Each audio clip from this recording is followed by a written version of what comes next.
Hello and welcome back to another episode of Podcast 572. As always, I am your host, Kyle, joined by my two friends, Dan and Matt.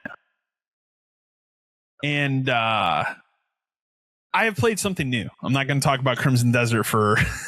I'm not going to talk about it first. I am like 85 hours into Crimson Desert.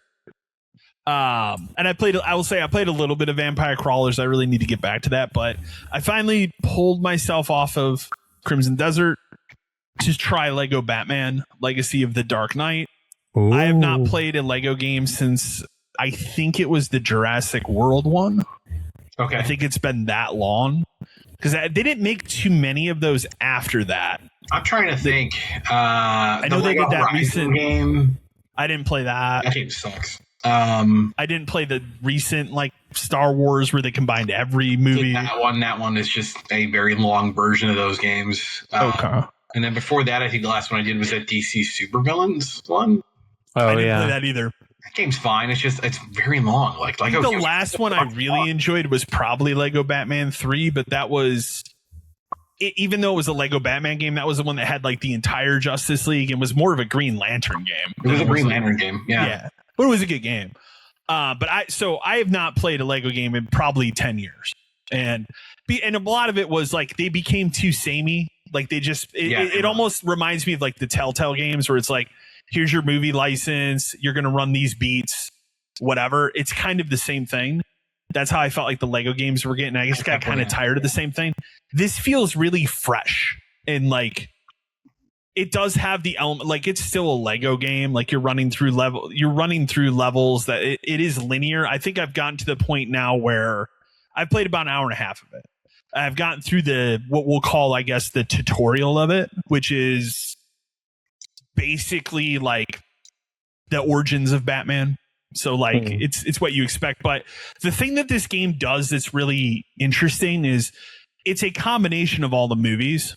So it's 89 Batman up to the Pattinson Batman.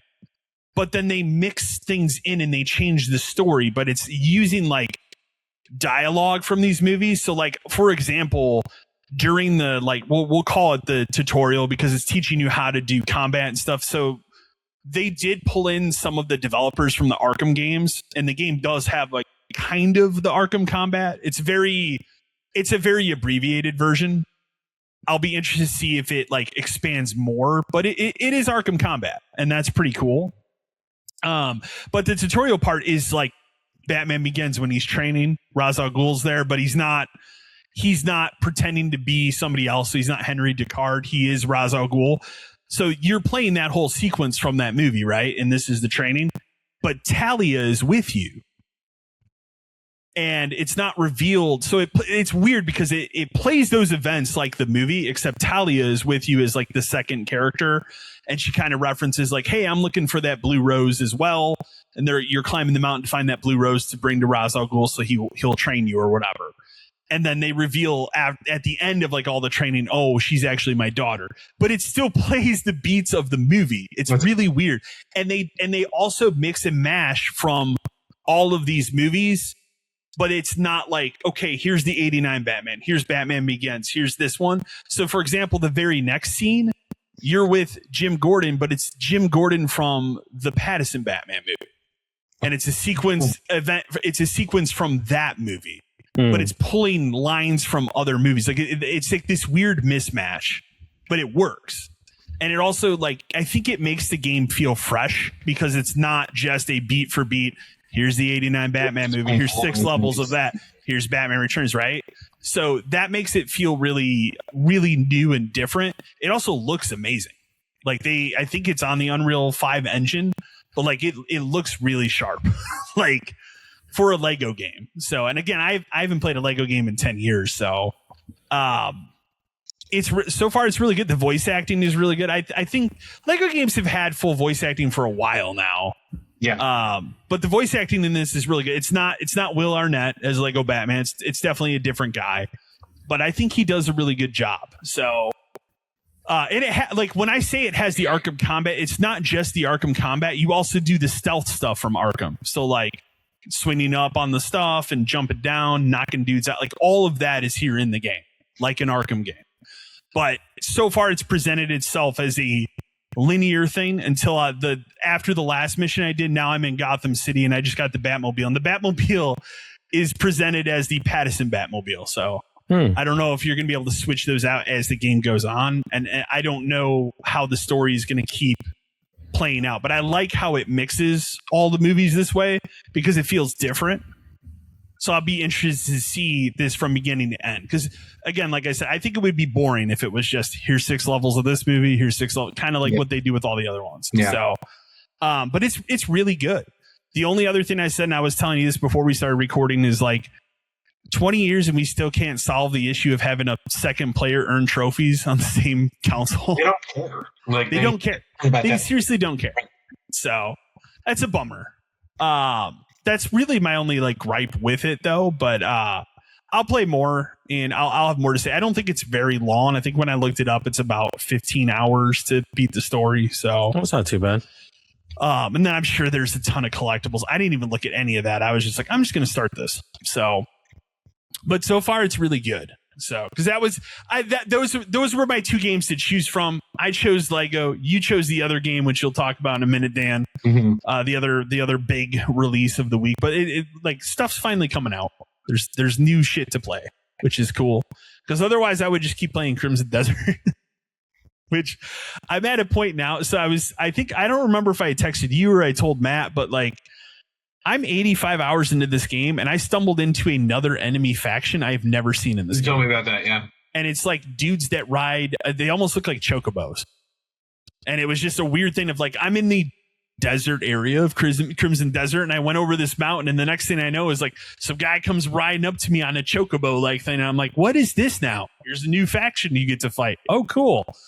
I'm at a point now where I had to do these trials in the desert area, which one of them is like you have to find a way to get down to this cave that's like a mirage, which is kind of cool. So you have to figure out how to get into it, because if you just try to glide into it, you get knocked out and you can't go into it. So you have to find out like the secret way to get in without getting knocked out. Okay. Once you finish those trials, they're like, hey, climb this mountain over here. I'm like, all right, you climb to the top of this mountain. There's just a fucking dragon that you have to now get on the dragon's back and cleanse like whatever corruption's in it. And then you can just ride this fucking dragon in the game. That's where I'm at now. Like 85 hours in now, I'm learning how to ride a dragon. The game is crazy. This game almost seems like it's got some kind of like weird generative AI where it just kind of makes shit up. Maybe I don't know. And the thing is, they keep updating it and they keep adding more stuff. I saw today they just put out a patch where you can now map the controls whatever way you want. So like they just keep improving it and making it better, and they're really responsive. So. Like I told you, like at some point you should probably pick it up when it's on a sale. I want to. It is really good. I still will say its biggest downfall is I just don't care about the story of it. Yeah. Like it's so all over the place. It's trying to be too many things when it comes to that.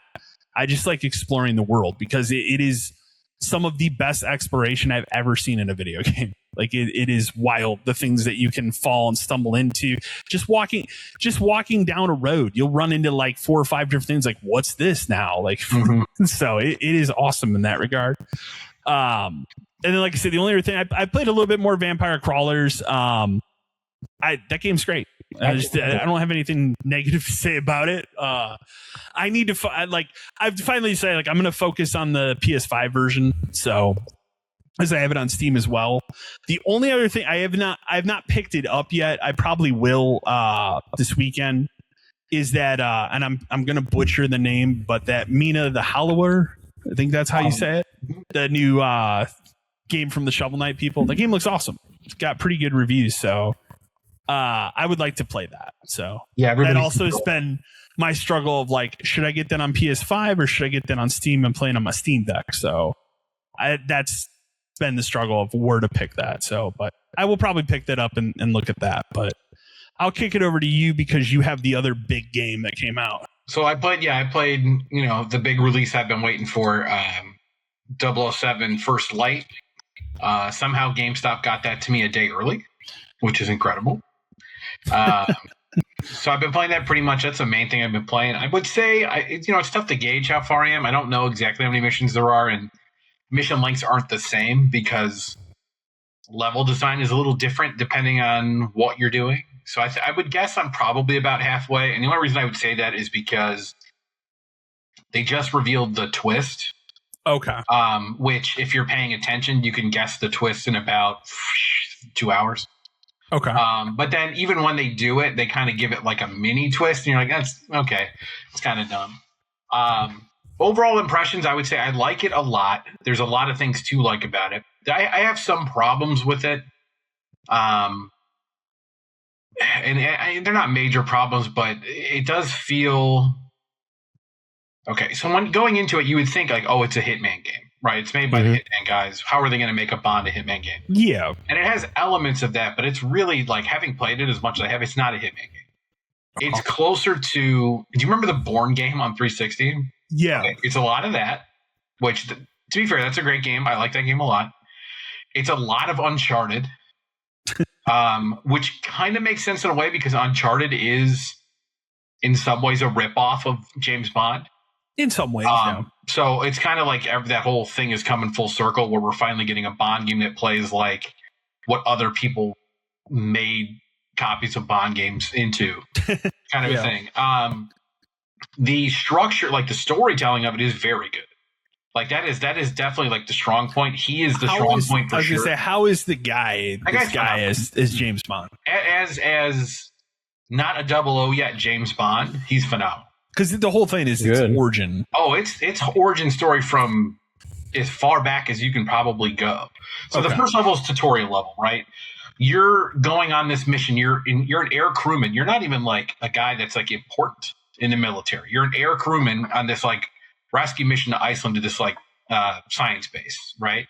And all hell breaks loose, and you're basically the only guy left alive from your rescue because you watch other guys get gunned down or whatever. And then there's, military operatives from like the other side, and they're trying to steal this thing out of the base. And the whole thing is learning movement and stealth and combat and guns and all that kind of stuff. It has some flavor of like a Splinter Cell game when you're trying to do like stealth kind of stuff, where you're hiding and you're going through and you're taking guys down and you're opening this door and calling, like, you remember playing. Yeah. It's got a lot of that kind of stuff too, which I like a lot.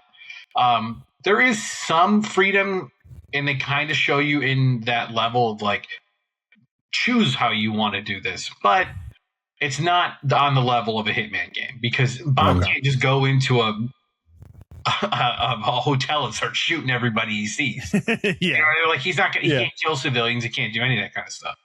You don't, like, your license to kill is only activated at very obvious times, and it's basically whenever the enemy decides they're going to start shooting guns. Now you can start. Does it like come up as like an indication or something on the top of the screen? So like at the top, you always have like a trespassing or like situation contained or whatever, but if it's license to kill mode, it turns red and says license to kill, which is kind of dumb because it's unnecessary to tell me that, because it's literally the only time the game will let you use a gun. You don't need to tell me that I have license to kill because otherwise I can't pull out the gun. So what's the point? So you kind of open on that training mission, and then it goes from there that you're immediately brought to MI6, and they're like, and M is basically like, I'm rebooting the 00 program. So the 00 program was something that existed before. Okay. And it got shut down for some reason. And then, X amount of years later, she's bringing it back. I'm at the point now where like, I now know why it was shut down, but it's cool that it is not like you're not the beginning of the program. This is something that's starting up because it's not just you. There's 6 other recruits. That's why you're number 7. Okay. So like you show up late, there's already 6 people there. So you go through these levels that are literally just like training montage, but it's done in such a cool way where it's like, okay, you're going to do fighting now. And then the next thing you're going to do shooting range. And now you're going to drive.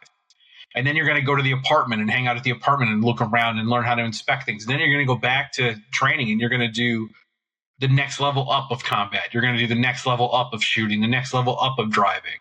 So it kind of teaches you in stages how it goes, but it doesn't make it all like, here's combat, here's the next level of combat, here's the next level. Here's driving, here's driving, here's driving. It kind of breaks it. And it does it in a way that makes sense in the story. Like during the training, you get into this absurd like combat training fight where you're like, knocking each other through walls and out windows and off of scaffolding and all this shit. Damn. Really crazy. That's where I really got that like board game vibe because just big set piece kind of things. How is the driving in the game? It's serviceable, but it's kind of pointless. I've only had to drive 4 times, and it's all on. It's not on rails, but it's on rails. You can't drive around. There's not a city to drive around in. Like that board game had a city. You could kind of drive it. Remember those levels? Yeah. There's nothing. It's basically point A to point B, and I don't know how you would fail it unless you just didn't do it. You know? Okay. So it's meant to be more story stuff, which is fine. It breaks up some of the other stuff. The combat's by far the best part. Any of the shooting parts are fine, but they're not fun. They're not as fun because they go on for too long. Like you'll be in a shooting part, and you literally have to kill like 40 guys. And it's not that like, and it's because you need to get from point A to point B. So it's just like as you go to the next room, more dudes show up. Is it? Yeah, I was gonna say it's just like Uncharted, where it just keeps filtering people in. It's just guys just keep coming in. Yeah, you can try to stealth through some of those things, but it really feels like in some of them they're like, no, you can't, and it's just you're gonna shoot because we tell you to shoot. Yeah. You get your gadgets, you get your hack gadgets, you get your like poison darts, you get your laser on your watch. Only some of them even seem worth it. Like you have like a shockwave camera, which seems pointless. I can't figure out why I would ever want to use it. Which the only thing and the thing about like your gadgets that leads to like some game design parts where I'm like, okay, this I understand it, but I don't like it. Is so there are Hitman style levels, right? There's one level where like you go to this like castle where there's a chess tournament going on, and you have different things you have to achieve, and there's different ways to do it. You have to go to like you can eavesdrop on these people and that'll give you an idea, or eavesdrop on those people and that'll give you an idea. But in order to progress through a lot of it, you'll need gadgets. You'll need to like hack the guy or make somebody sick or whatever. But if you don't have enough juice in your gadgets, you have to go around and just collect batteries or power drills or laptops. You literally just walk up to something that's highlighted blue and hit like X and he picks it up and it recharges your battery. Or you just need chemicals, so imagine me, James Bond, walking around this hotel just fucking grabbing chemicals off of shelves and stuff. Nobody says anything. Like at one point I needed enough to shoot a guy with a poison dart. So I'm going around this hotel opening drawers looking for chemicals. And there's 1,000 people here. Nobody says anything. So that for a game that's really trying to tell like a story about like being a spy and stuff, a little odd. There's parts of it that just kind of stick out as kind of dumb. Yeah. What else? So and then I've had a boss fight so far, which plays out. So it has like traditional boss fights in the game. Yeah, they're a little different because like this one played out. You remember the Mr. Freeze boss fight from Arkham? Yes, it's like that. Okay. You have to kind of like lure him around this thing. Okay. You've got your mentor guy his name's Greenway. He's a badass. He kind of like is. You go on missions with him and stuff. I've met Lenny Kravitz. Done with Lenny Kravitz. Is he good in the role as like a bad guy? For what he's doing, yes, and he's not in it enough to the point where you're like, this is stupid. He's just okay. Fair enough. His role's fine. The game also suffers from what you and I like to call Tomb Raider syndrome, where I have to go explore this area. And there have been people here before me and after me, but somehow all of these traps are still set up. No, I get that. How did they get to where I have to go when I have to do all these traps, climb out a window, shimmy across, the thing breaks, like lower this crank. One person could not have done this to get all the way there and then set all the traps on the way out. No. And then immediately after I get there, 40 military guys show up. Yeah. It's one of those kind of things where like you have to suspend disbelief, and that's okay, but it sticks out because it's another one of those things where like I'm disarming grenade traps, which are literally like tripwires with grenades tied to them. Yeah. But I can't pick up the grenades. I can't use grenades. There are no grenades. But the enemies have grenades, but I don't. So why are there grenade traps? This is stupid. All that being said, like I'm having fun and enjoying it. There are collectibles in the game, which I'm going to have to do another run through to get because it seems like you kind of really have to plan to get some of them, which is stupid for a Bond game. There's also too many of them. I took up 36 playing cards, Not 52, like the amount of playing cards you would expect there would be. Yeah. But 36, and they're not actual playing cards. It's like the 8 of Acorns. Like, what the fuck is this? Like, who cares? What else? But there's Q Lab, which is kind of fun because you get to kind of like walk around and explore it, and you get to see like other members of the Q Lab making stupid inventions that like blow up in their faces and stuff. That's cool. That's kind of fun. There's a tax sim thing, which is basically like remixes the levels, which you can play outside of the game. That's like from the main menu. So I won't do that until probably I'm done because I don't understand the point to do it before that. That would make sense. But they went through the trouble of casting that Gemma Chan woman who was in like the Eternals as the woman who runs this tax sim thing and like introducing you to her and talking to her. I've spoken to her once. Why did you cast someone for this? This doesn't make any fucking sense. It's a little weird. It's a little odd. Considering like really no one else in the cast is anyone you know. Yeah. I don't think there's anyone. The only person is your mentor got greenlight was the guy, the Crucible guy in Destiny.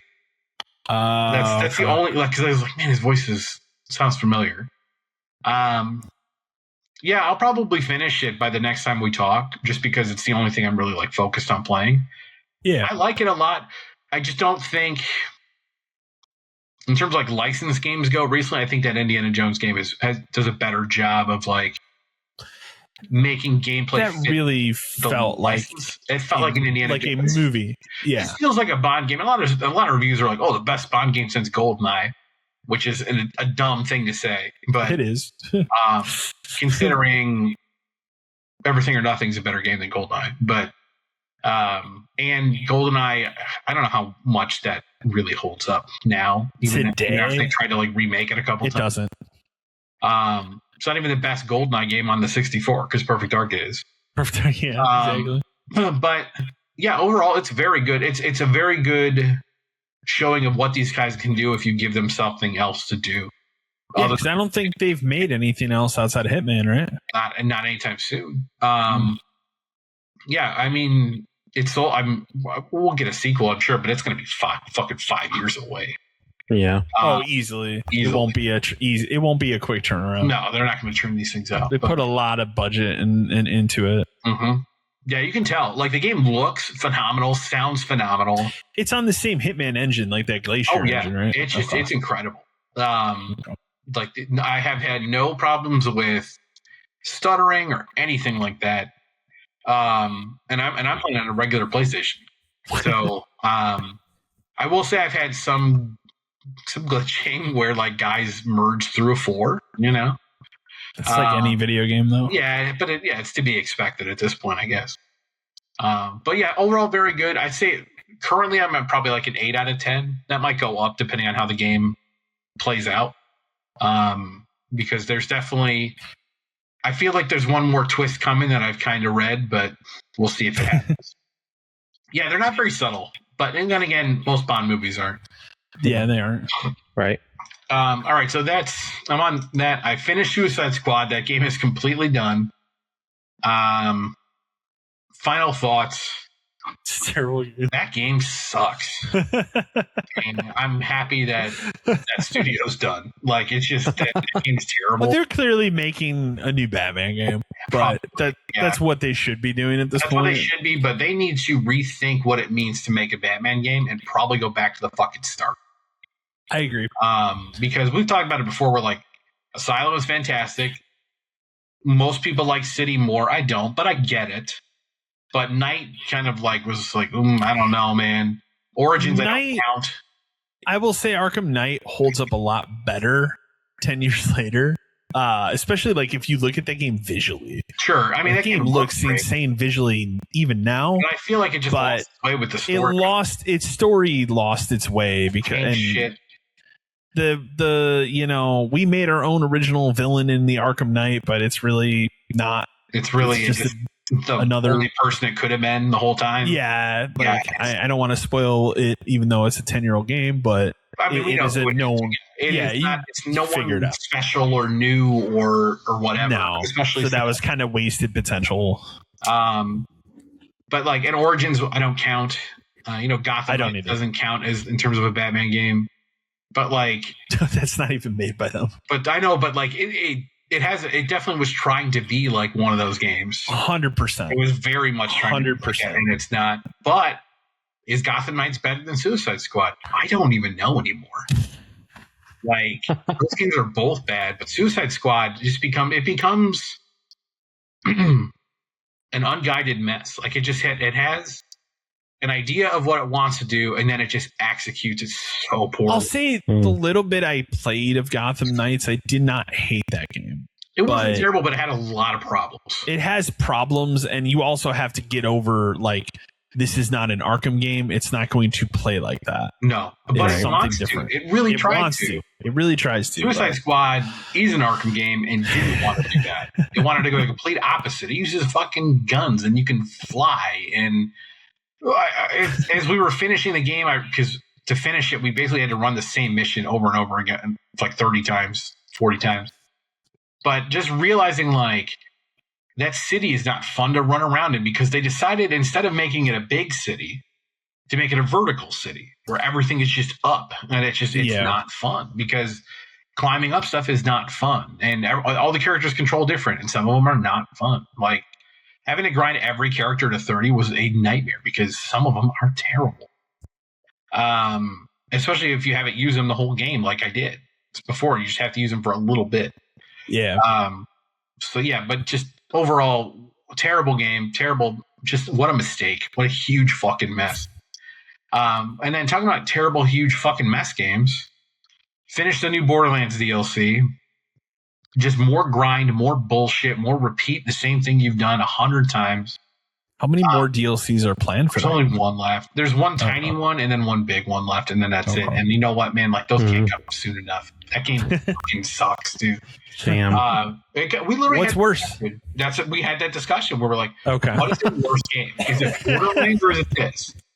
And you know what? We came out with, like, Suicide Squad is worse because of what it wanted to do and just completely fucked itself.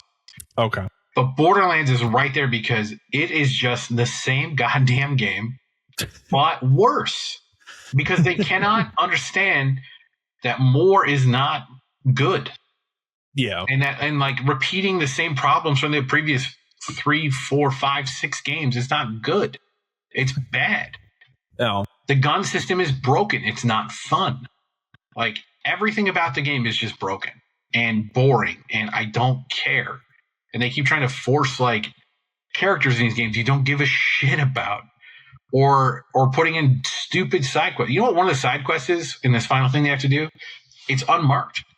How do you get it? You throw dynamite into pools of water off the coast so it blows up, and hopefully you can grab an echo log that comes out of the thing just in time before it falls back in the lake and you can't get it. You can do that 4 times to unlock all 4 echo logs. You can go talk to this other person who has you go do that one more time to get a hat, and then you go put it over by this thing and blow it up, and you fight a boss, which is just a reskin of every other common fucking enemy in this area, which takes about 20 seconds when you have 3 people, and that's the whole fucking mission. That's bad. What are we doing? Somebody thought this was good? Somebody thought all of this was good. We were talking about, like, it feels like this DLC was made by 2 people. The answer is it probably was. It probably was. Can't imagine there's really that many people at Gearbox right now. You fight Crazy Earl. Randy Pitchford himself is a boss. Oh, that sounds just awful. Here's a good thing. Here's something about that boss fight. Mm-hmm. It sucks. Oh, wait. Are there any mentions of, like, USB drives? No, I wish. They don't lean into it. That's unfortunate. It's just like, I'm glad that this part's over, but, you know, there's another one coming in the pipeline, so I'm not excited. Then I just kind of played random other crap. The only other one I kind of want to talk about for a little bit, just because, is I played Wreckfest because I needed, like, silver racing trophies. Right. It's kind of fun, but just because, like, the physics part of it is interesting. But the only thing I wanted to complain about is, like, God, the cars move fucking slow in that game. Like, they just, have you played it at all, man? No, I've not touched it. They just feel heavy. Like, the whole game. Wasn't it made by some of the Burnout people? Mm-hmm. I feel like it definitely has that in it because it's got, like, Destruction Derby mode and racing, but it's also like you race couches and all this shit that have engines in them. But yeah, it's not a terrible game, but it just, like, everything just feels so like heavy and slow. And when I'm in a destruction derby, it doesn't make sense that I can respawn. Let's put it that way. Right? Fair like, enough. Does that make sense? So the whole point is to knock out other cars. No. How come I can respawn? But yeah, so that's kind of that was just like another tiny thing I played and thought. But yeah, that's pretty much it. But you, Matt? I'm still trying to play through Clair Obscur. Okay. I just got out of I think it's the Gestrial Town. Yeah. That's what the name of those creatures are or whatever, yeah. Yeah, okay. And I just got the one guy that you can ride around on when he has like that big out map. I don't play as much of it as I should, but I don't know why. Like I get through like certain parts and then I have to take I have to like step away and like get a moment. But man, it is such a good game. Mm-hmm. Like I can actively say for a style of game that I don't often play.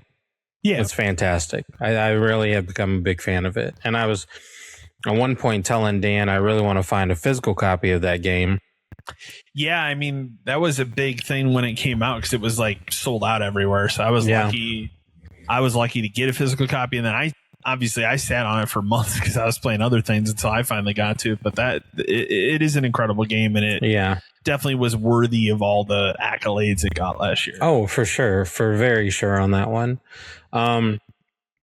I also started playing, or actually tried the demo for Darwin's Paradox. That's that Squid game. Yeah, my wife has played and beaten that game.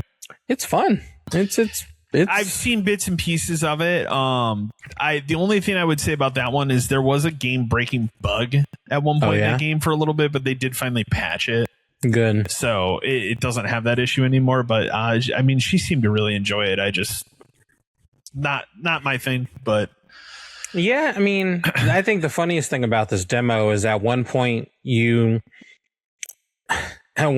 squid has to communicate with like his other squid friends. Okay. And they cut to the Metal Gear Solid type communication thing. I thought that was game. Mm-hmm. Yeah, I thought it was pretty funny.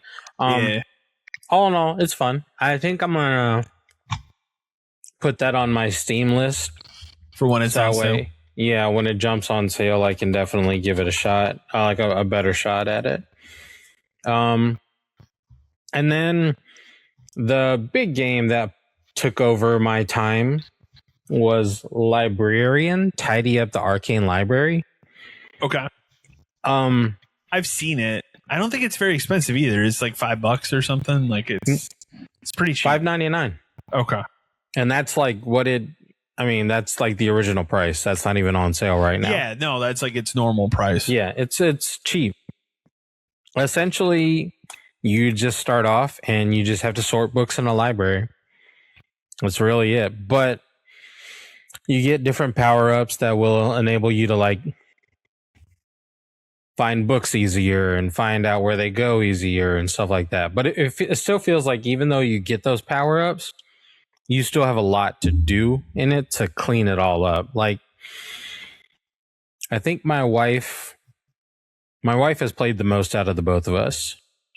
And I think she's got like most of her power-ups to like level 3, level 4. Okay. But if you look at the floor of this library, it's just covered with books. It's still just covered with books, man. It's insane. Like, it's wild. So I think she'll probably end up taking over as much of the computer as she possibly can to try and play finish more it up. of it. Yeah, I mean it's one of those games where it's just something you can put in you can literally put it on and just kind of go at it and just not have to use your brain, but just be doing something. You know what I mean? Sure. Like, yeah, I watched somebody play it and I was like, it's like Power Wash vibes where it's like, yeah, I'm here doing something stupid, but at the same time, it's very satisfying. Very satisfying because like once you get all the books on a row, the basic light up of the row just makes you go, yeah, I did that. I put that shit together. That was me. But Yeah, that's it. That's all I've played recently. I will say the one other thing that I did play, because you talking about that game reminded me of it, is I did try to finally dive into Rest Stop Simulator. Oh yeah, sucks. It's bad. Don't play it. Bummer. It is. I was surprised when I loaded it up that it's not a what do we call it, a Unity slop. Is what I like to call those Unity slop game. It is made on Unreal. It is the most janky ass game. Like, just, it's really janky. You're trying to manage way too many things. It's not just a rest stop. Like, well, it is, but it's like you're managing a gas station, you're managing a mini mart. At some point, they're going to add a car wash to it. Oh, wow. I think there's a fast food thing as well. It is just too much, too fast. And it's like just really buggy and janky to the point that if I had paid attention to when I purchased it, I probably would have just done a Steam refund on it. But I've had it longer than 2 weeks. So, yeah, because I think I bought it like over a month ago and I just kind of forgot about it because I've been so attached to Crimson Desert. But then I think it was last weekend when I had time, like, I'll try it and see what's going on. No, not the simulator game for me. So that's the only, that was the other thing. You reminded me of it with that library, because I am interested in that librarian game, so I might pick that up. Yeah, it's like I said, it's a lot of fun. It's basic. Like, I mean, it really is basic, but it's still just a lot of fun. I need to finish that leaf blower game too, because that game was actually pretty good. Yeah, it was the other one that I really enjoyed that one too. That game is pretty good. I would imagine whenever that comes out, it will probably come out on console at some point. That would be one to check out, Dan, because that's very power wash like the leaf blower one. It's pretty good. I would love for that library game to come out on PlayStation. I still am waiting for the real Supermarket Simulator, because for some reason it still doesn't exist on PlayStation. I want those fucking sim games, but I just put them on my console. Come on. I think the real one will come to PlayStation eventually. It's on Xbox, right? Yeah. They had a deal with Game Pass. I don't know. It's got to come over at some point. The problem I told you with that game is, like, I liked it when it was in early access. Now that it is out, they have added too much to it where it is too much to manage. Right. Yeah. There's now like delivery with that store now. Like the last time I looked at it, and I'm just like, this is overwhelming. I do think you can do co-op now, though. I think that was something they added. So maybe that would alleviate some of that. But I want that. I want the trading card game. I want the trading card game too. Like, they should put all the real ones. Stop giving me the slot crap. Oh man. But we can kick over to news. We have breaking news as of today. We're going to start with the breaking news. Start with the breaking news. I would argue that we broke a year ago. Okay? You're not wrong. I'm not wrong. Fable has been delayed to 2027. What? No. So February 2027. All right. Let me ask a question before we get it further. Yeah, the question we ask every time: does it get one more? Yep. I will say this: like a tiny one? It only gets one more if GTA doesn't make it November 19th. Well, that's why this moved. Presumably, that's why this moved. So go ahead. Here's my issue. Like, I don't understand why the industry is so scared to release a game 2 to 3 weeks before or after GTA. It's not going to cripple the game. I don't understand why you're afraid of releasing a game that is nowhere near close to what Grand Theft Auto is. No. Around the time period. If you want I understand the same week, you will play this game. Yeah.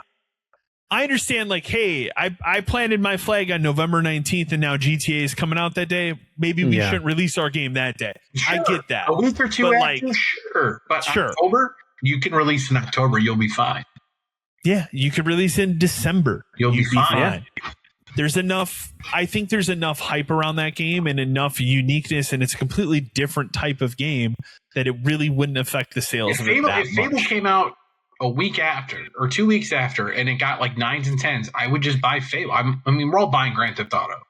Because you know why? Because everyone is buying Grand Theft Auto. Everybody's buying it. For sure. Like, that game is just going to sell to everyone. So why are you afraid of it?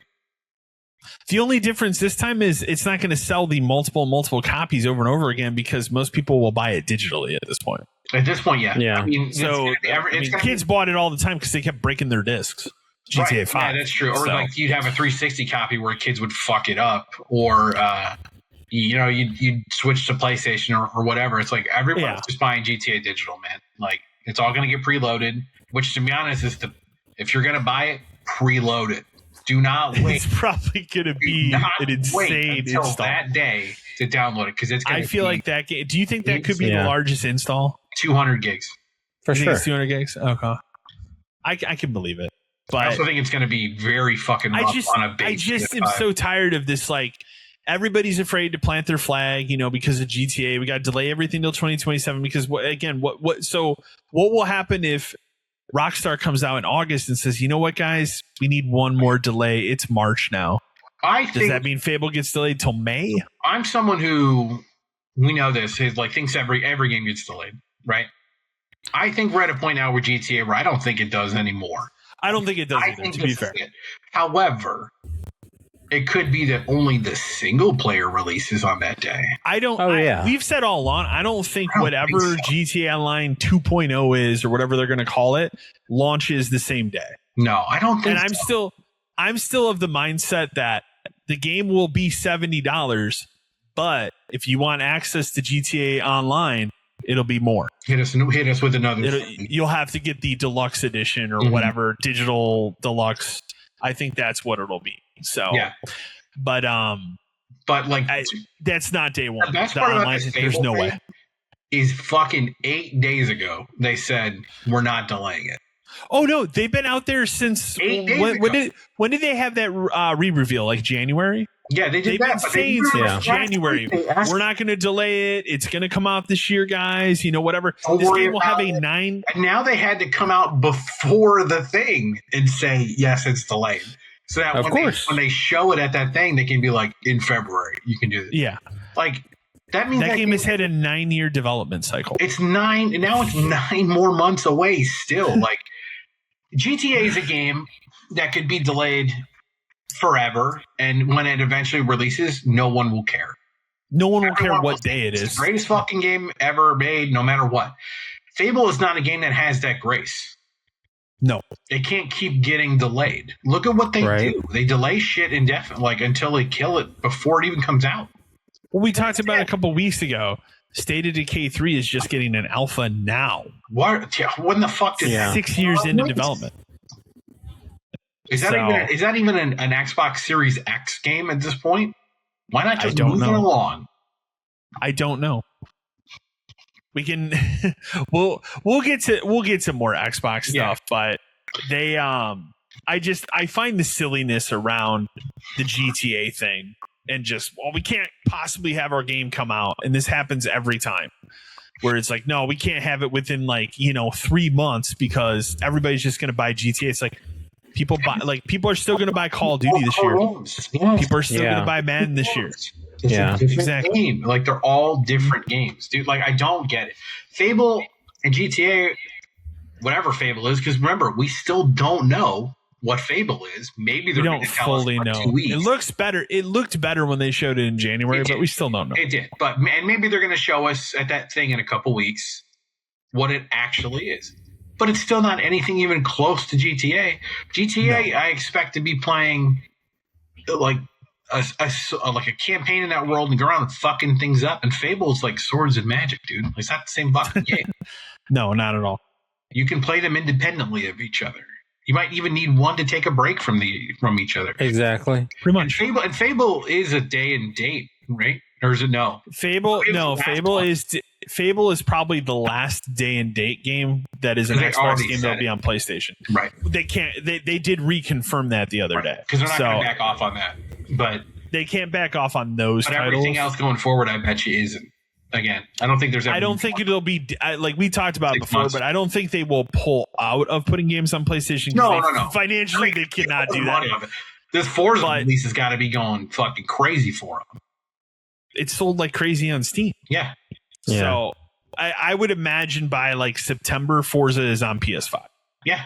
They're not going to wait that long. No. Because they know, especially how much Forza Horizon 5 sold on PS5. That's what I'm talking about. Like that was 4 years old. And that game is old. They're not going to wait that long to do that. They're not afraid. That's why I haven't bought it yet, because I just wait because I know it'll be soon enough. So they're not afraid to do it. And like Sony, which no more PC games. Wow. They want people to be on their console. I know, but that's a crazy thing to do. It is, but at the same time, they weren't selling. Crazy. They shouldn't do it. They weren't selling as much as they expected to because they waited too long. They wait too long. Yeah, exactly. Like when you're going to put out God of War, 3-4 years after it's been out on PS, everybody that wanted to play it has already played it. That's why it should be 6 months. That should be the longest it should take to put anything out on even same thing for Xbox. Spider-Man, I think, didn't sell. I think that was the highest selling one, but not. It wasn't where you would think it would be. It's fucking Spider-Man. Most of them are like under 1 million. I thought, right? I don't think there was one that broke 1 million. Yeah, I think the one that was close was Spider-Man. So, but again, anybody who wanted it already played it. Horizon was the lowest one. I think it was at like 300,000 or something absurd. Yeah, that was the lowest. They would sell more if they just put them on Xbox, but they'll never do that. They'll never do that. So, so that showcase is June 7th for Xbox, and then we just got announced. It literally happened, I think, the day after the last time that we recorded. We got the announcement of the PlayStation State of Play, which is June 2nd, so it's next Tuesday, at 4:00 Central Time. So I'll watch that. That'll be probably their biggest event of the year. They're going to show more Wolverine because that's in September. That is probably the biggest game that they'll show at this thing, which that's fine.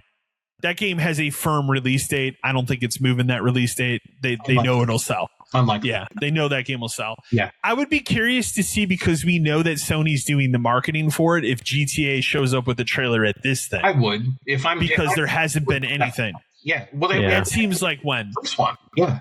It seems like the perfect time to do it, especially because if we're talking we locked in the date, it's June. It's time to show it. Well, they kept talking about they're going to ramp up marketing in the summer. Right. It's second day. Something time to do it. This game needs to have $1 spent on marketing. But yeah. I've also seen rumors that you'll finally get the unveiling of Resident Evil 5 remake, but I don't. Unlikely. I don't know. Capcom would do it at their own thing. They would. Yeah, they have their own events, so it'll be interesting. It'll be interesting to see. I'd like to see more of that Castlevania game. Maybe get a date for it.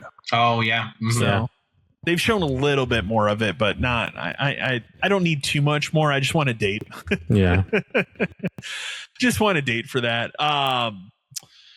Bungie has been hit with significant layoffs, and Destiny 2 is ending in June.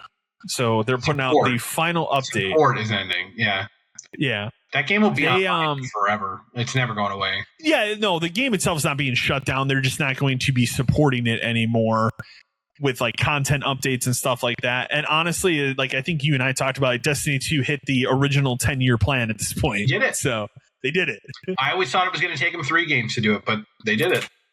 Well, the thing I was reading today is like I guess they had talked about originally doing a Destiny 3 and then calling it like Destiny Infinity or something. My interpretation was what they were going to do is basically just drop the numbers. Yeah, just be like, that's what it seemed like. Destiny from now on, and then over time we may add more things to it. But it's really just sounds like they said, "Fuck it, we're done with Destiny. We're going to basically pause it in time at this point, and then you can play it if you want." Which is a strange thing to think about for a game like that's been around for so long. Well, we also know Marathon has sold incredibly poorly. Well, they got to move resources over to that. They got to fix that. If they can't, they got to fix that for the inevitable PlayStation Plus launch later this year, because that's what's going to happen with that. They got to move stuff over to that and get that popular. Otherwise, the whole company's fucked. When I will try it when it's on PlayStation Plus. Free? Yeah. I'll play. I would like to try it. Oh yeah. The Witcher 3, after 12 years, is getting a brand new expansion in 2027. That's wild. This is the fucking weirdest thing, considering Witcher 4 was announced last year. Yeah.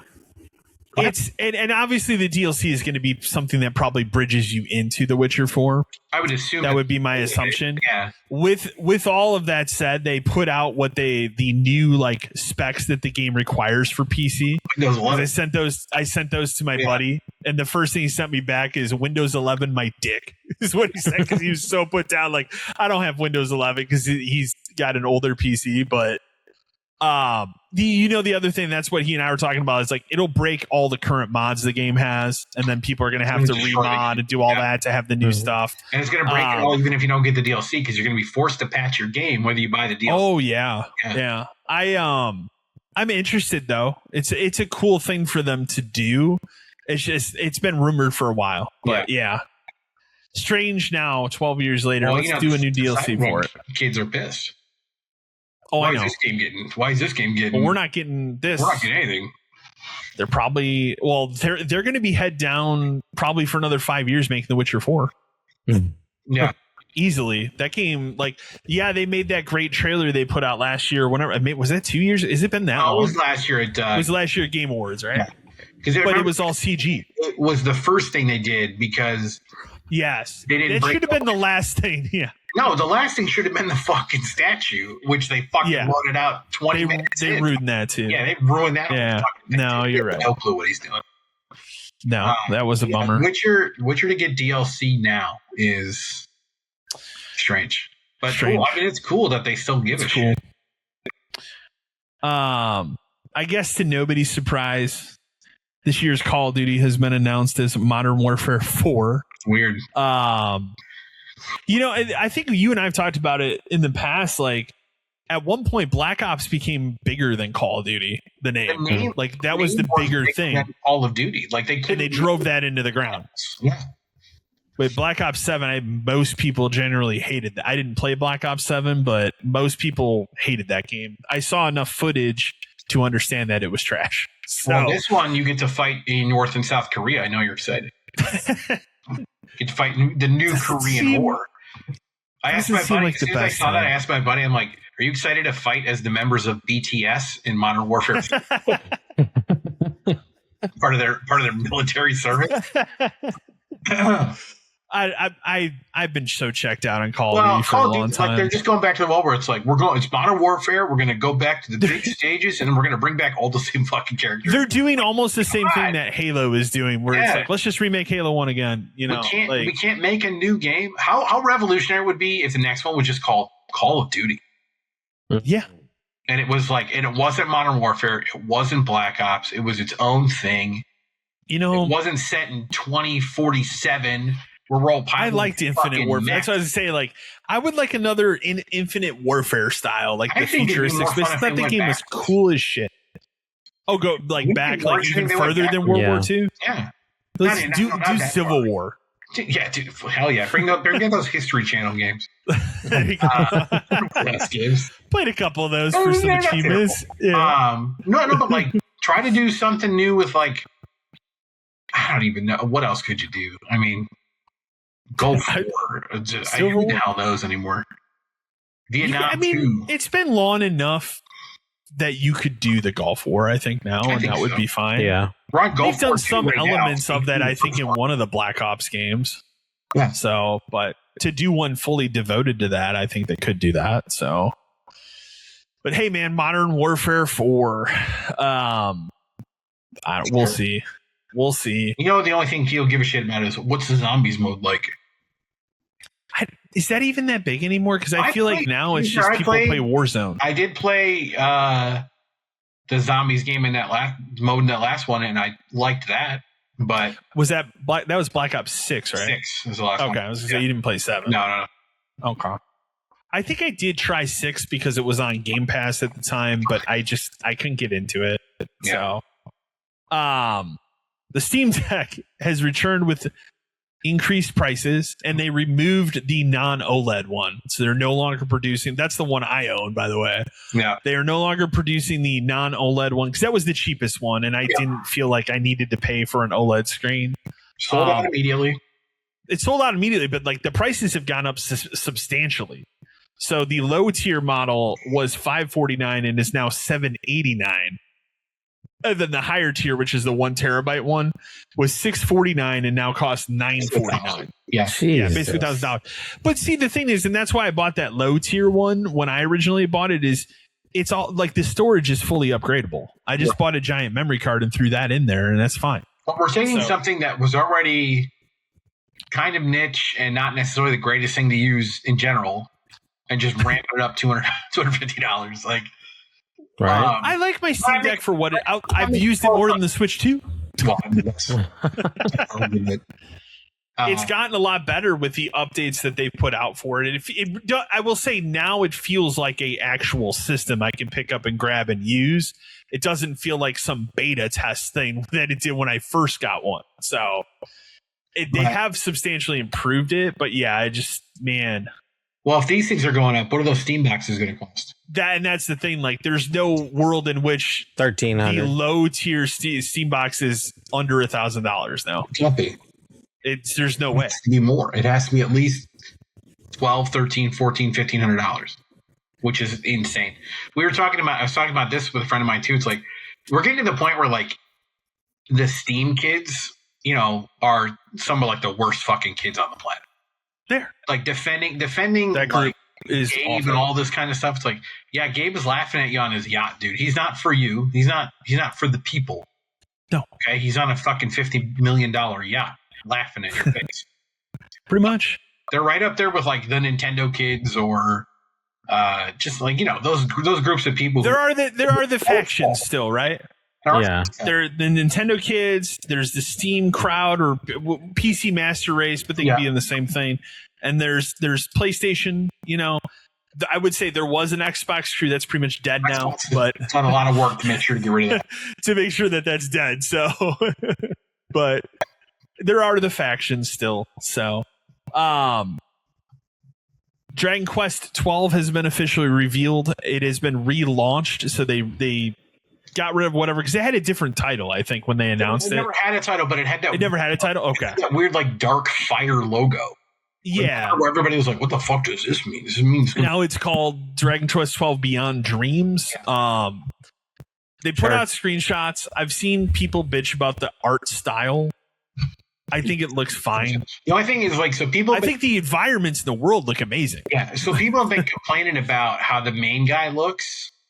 Yeah, there's now this new theory going around where they also showed that like lizard character guy. Yes, and they look similar. So you think that you're the lizard guy? The rumor is like you're the lizard guy, and in the dream world, he thinks he looks like the hero, and that's why he looks kind of weird. Oh, okay. Which would be cool. I can see that. Maybe you're going like in and out of stuff, and it looks one way or the other. That's Dragon Quest 11 is a game I should go back and finish because I put like 20 hours into that. It's a really good game. Yeah, what an incredible RPG. Mm-hmm. I finally bought that 1 and 2 cheap. Yeah, I have. I haven't started either of those yet, and I also have 7 Reimagined. But it's like I'm waiting for that to be cheap too. I will say when I get to the end of the story of Crimson Desert, I am burned out on that style of game for a while. Yeah. Because it's so overwhelming and so much. But at some point, I'll do one of those. DQ12, very, very fucking excited for. It looks awesome. Yeah, it looks. I mean, and it's the kind of thing. Now it's been revealed. Now we know what it is. Now it's really don't need to show more for a while. It'll be a while. I know. I don't think. Yeah, it's fine. I didn't put it in here, but I saw also that there was like even more leaks and rumors to suggest Persona 6 is getting announced soon. I wouldn't be surprised. That's possibly something else I could see showing up at the State of Play. I think it did. Well, I think that remake of 4 5 came out. Yeah, 5 was 2017. It's a while. It's a long time ago. It's been almost 10 years since we've had a brand new Persona. Spin-offs, like it's time for. We've remade 3. That remake of 4, I think, is March of next year. So, like, I could see it'd be weird for them to launch a new Persona game like right after that remake of 4. No, it's going to be a while. I would say I think it'll be a little bit. It's probably a couple of years. Probably like 2028. Yeah, at the earliest. But I could see that being something revealed at State of Play. Could be. Finally. Like at least a teaser of, hey, Persona 6. You can stop talking about it now. I should put this up with the other Call of Duty thing, but Call of Duty Warzone is going to be dead on last gen next week. They're going to be pulling it from PS4 and Xbox One and ending support for those platforms. So time to get a PS5 or a Series X or play it on PC. Boo. I think, you know what I forgot to mention earlier, but Modern Warfare 4 will be on Switch too. Because I think I said that to you earlier this week. How do you think that's going to run? That's wild. It's optimized, bro. Yeah, it'd be really heavily handheld optimized. The Bond game is off to a great start. It has sold 1.5 million copies in its first 24 hours. I'll say, like, I had at least 4 or 5 people on just my PlayStation friends list playing this game. Yeah. This week. So it is selling well. It's been a long time since I've seen a release come out and had multiple people playing it at the same time on my friends list. Mm-hmm. Usually people are just kind of playing their own thing and whatever. So, but it seems like it's been very successful. I'm not surprised. People want Bond.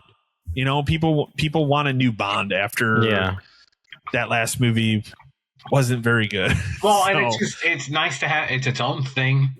Yeah, and they can continue it as its own thing with whatever they're going to do. Yeah, like I'm sure this is going to end.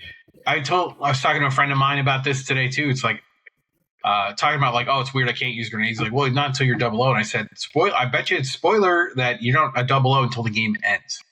I guarantee that would make sense. I guarantee you the game ends with you being promoted, and that's how it ends. That's probably right. You know, they said there is a roadmap for the game, but it's mostly going to be that like TACSEC stuff where it's like makes sense. The rotating thing. I would love for them to do that, but then like look at what the shit they did with Hitman over the years, right? What if like next year they're like, we put out like an epilogue DLC where it's like your first mission as a 00, and it's just some bigger, more Hitman style map where it's literally like, you know, like that, you know, like remember the training game level in the Hitman game was like on that boat. What if it's like him on a cruise ship or something, and you got like they can do stuff with it beyond making a sequel. Like we could make new levels for you to play, but I think it'd be very cool if they gave you like an epilogue, like storyline, where it's your first mission, like actually on assignment, kind of a thing. I think that'd be very cool. And then a new game in 3 years or 4 years or whatever the fuck it takes. It'll be a bit. Yeah. But this is the way to do it because it won't interfere with whatever they decide to do with a new Bond movie, whatever actor they pick, whatever direction they take. My only hope for that is that they don't try to mirror this game. Like they make whatever this new Bond movie its own thing, not just like, hey, we're also going to do Bond origin. Like, no, we don't need to do another origin story. I would love it if the new Bond movie just skipped an origin story and it was just he's just Bond. Hey, as I've always told you, that was the smartest decision that 2022 Batman movie makes. There is no origin. He's just fucking Batman. Yeah, same Spider-Man in an Avengers movie, and we're like, he's already been Spider-Man for like a year. You're like, good. Yeah. He got bit by a spider. We know. Move on. Like it doesn't. Yeah, I didn't have to. It's not. Nobody needs to be told that story. Just like nobody needs Batman's origin again. So, how much do you know about this Outer Worlds fiasco? I read about it today, and oh shit, did they fuck up bad? Boy, is it is fucked up because it has to do with the entitlement thing and right. Because basically, it boils down to we were going to give everybody who owned it digitally. This is the PS4 version, right? That owned that version too. Okay. They were going to give everybody who owned it digitally the PS5 and the next Xbox version for free and upgrade it to like the deluxe thing. Basically, like if you own the game, we're gonna give you everything for it. Many games have done this before. It's happened before, and they did. And in the past, when they rolled something else out, they did like a $10 upgrade thing. So that kind of makes sense. Yeah. Just be like, yeah, it'll just turn into this. It's a ton of people bought the game because it was cheap digitally, waiting for the upgrade, and then the upgrade didn't come. Ooh. And they had to put out a thing where it said, well, due to like licensing and all this other kind of shit, we can't do it. And there's no way to undo this. So now it's just kind of stuck where they basically got a whole bunch of people to buy their game and they can't give them shit. Yeah. But the funny part is like what they could do is make the DLC free for like a week. They have that power. They could, yeah. But they're not gonna do that. Just as an apology to be like, you know what? Like, hey, DLC's free for a week. This is a game that's 6 years old. We're gonna make the DLC free for a week, and just if anybody can download it, and it is what it is, and we'll move on from there. But that doesn't seem to be the route they're going. Because at that point, if they were to do that, then it's on you, like the person that purchased it. Like if you don't download it if you can't find time in 1 week to do it, then it is what it is. Well, and it also makes good on it. Gives anybody who doesn't own the game the DLC for free, and then maybe they'll go buy the game. Like at least it's something. It's a solution that would work and probably benefit them a little bit. But as of right now, they've completely fucked themselves, and people hate them. Oops. I'm just waiting for Outer Worlds 2 to hit $25. That's what I'm waiting for. I'd love so I can play that. I would love to play Outer Worlds 2. The little bit I played on Game Pass, it seemed like a pretty good game. Love the first game a lot. I would like to play the first game again at some point, but man, I don't even know what version I can and can't buy, I guess. I own it physical. What does that mean? Didn't we talk at one point? I think Eric had purchased the PS4 version. Like this was a couple months ago. And he and I were talking about it, and he didn't realize that he bought the PS4, not the PS5 version. Right, because it's not clear. It's not marked very clear on the PlayStation Store. The PlayStation Store has always been a mess for like versions and like consoles. Yes, it's bad with that stuff. Bad. Yeah. Don, you know what I bought a couple days ago, just because this like the sale that's going on now is actually pretty good. Mm-hmm. So now that Borderlands is coming to a close, and we're going to move on to like these next couple games. Dead Island 2 is on the list at some point. Yeah. You can get Dead Island 2 Ultimate, like the whole thing, for like $7 digital. Oh. So I was like, yeah, I think, and the DLCs were more than that. Yeah, they were. So I was like, I think I'll just buy I own the game physical, but why not? Why wouldn't I just pay $7? I found that those franchises, Dead Island and then Dying Light, those games have run those sales on those ultimate versions a lot. Where it's like it's $10. They don't care. No, they get to a point where they don't care. But for $7 for Dead Island 2 Ultimate, knowing I'm going to play it at some point, yeah, it's not a bad deal. Like, yeah, not at all. Warhammer Space Marine 2 is getting year 3 content, including another new class. It's fucking crazy. Even though they're still underground working on the new one. I don't get it. Like, they're still making this game. Like what else could they possibly? Why did what? It's I love it. It's hilarious to me. It's all free. It's not like they're not charging for any of it. The game has cosmetics. That's crazy. Yeah, nothing you have to pay for. But it's really cool that they're just continuing to support a years old game that they really don't have to anymore. And then the final news article I have is that it's just simply there will be no Project Helix at the Xbox Showcase on June 7th. They're not going to talk about it. Why would that seems fine. It seems too early to talk about that. Expected to be there anyway, so not at all. I mean, they gave you the project name. You know, that's all people need right now. And like in a year where, you know, in a time that we live in now where these consoles are more expensive than they've ever been, I don't think that many people are chomping at the bit for a new one. I'm not excited for any new console news from anyone. I'm not either. Not at all.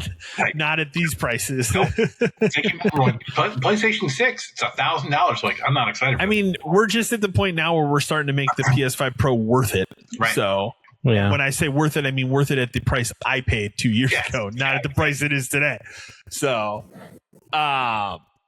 we can do game recommendations really quick. I'm just going to recommend this new Lego Batman game. I think it's really good, and especially if you're like me and have been out of playing Lego games for a long time, it's a good game to come back to and see like how much they've improved this type of game and how much different it feels than previous Lego games. So, and again, it's like at the end of the day, it's still a Lego game, but it just feels like a step forward for that franchise finally after years of rinse and repeat. So I think it's worth it so far. So you, Dan. So I've got back into Mortal Kombat 11 because I thought because of the movie. I was like, I want to play Mortal Kombat game. The better one than Mortal Kombat. I want to play a Mortal Kombat game, but Mortal Kombat 1 is bad. So started playing 11 again because I think I got that on sale complete for PS5 for like $5, $6.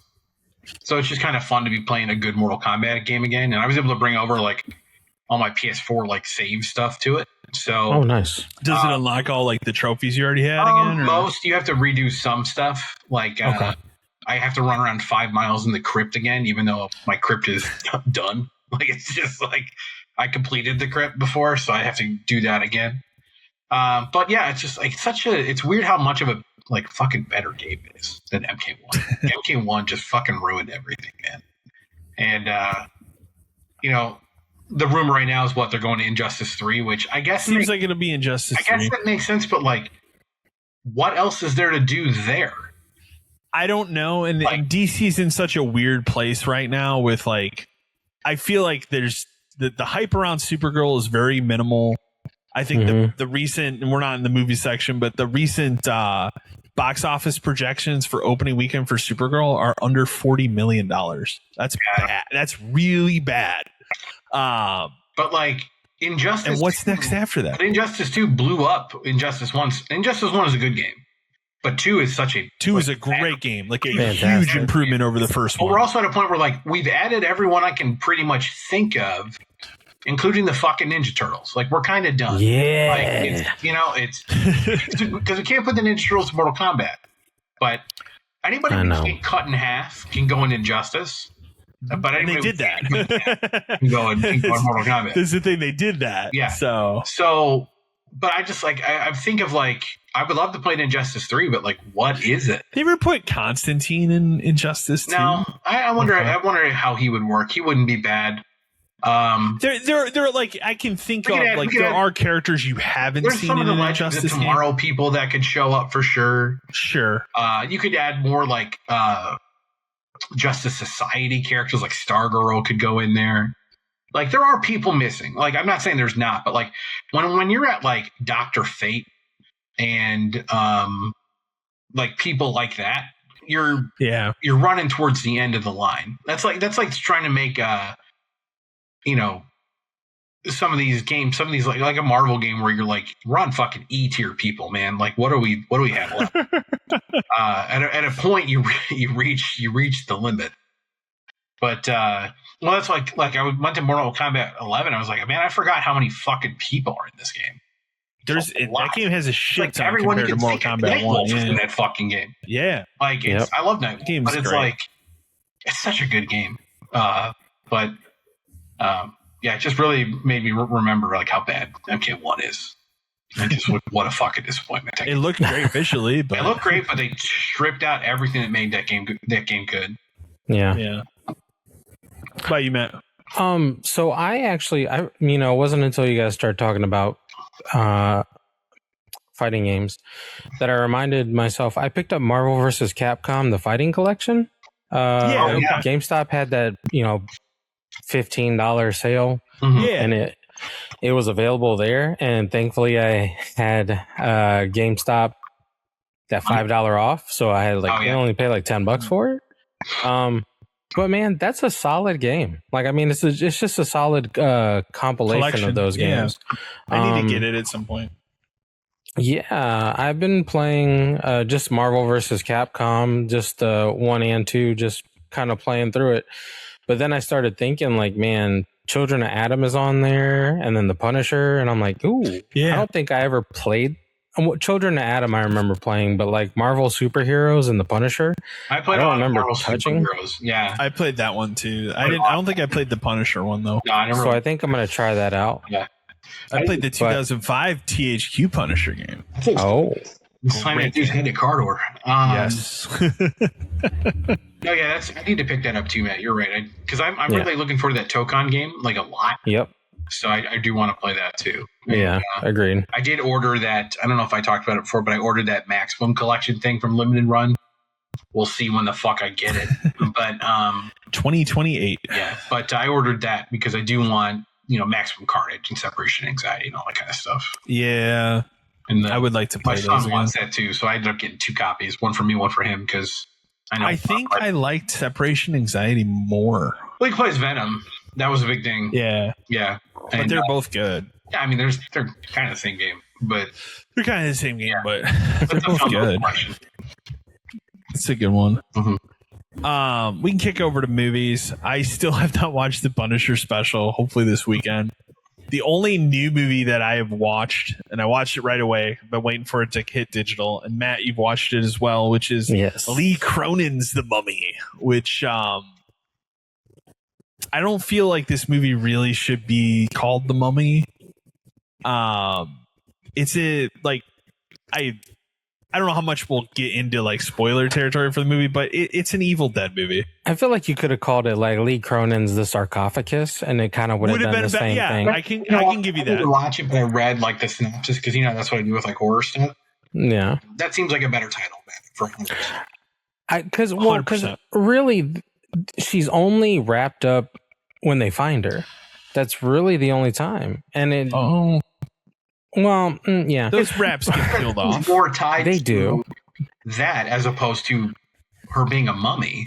Exactly. That's what I'm saying. Like, I feel like about it's more demonic possession than it is like mummy stuff. And that's where it becomes more like halfway through that movie, it literally becomes an Evil Dead movie because it's about possession. She starts getting into the minds of those other kids, and then they're kind of acting like they're possessed. There's a fucking crazy scene where the other little girl pulls all her teeth out with pliers, and then she goes and gets the fake teeth of the dead grandma that they're having a funeral puts it in her mouth. And I just sat there like, well, this is a new one for me. I loved it. I thought it was fantastic. Oh no, I'll say like I guess if you want to say the word enjoy for a movie like this, like I enjoyed it because I think I gave it a 7 out of 10. And I enjoyed it. I like Evil Dead Rise more than this, but I'm an Evil Dead person. But this just felt like an Evil Dead movie in everything but name. Yeah, not a mummy movie.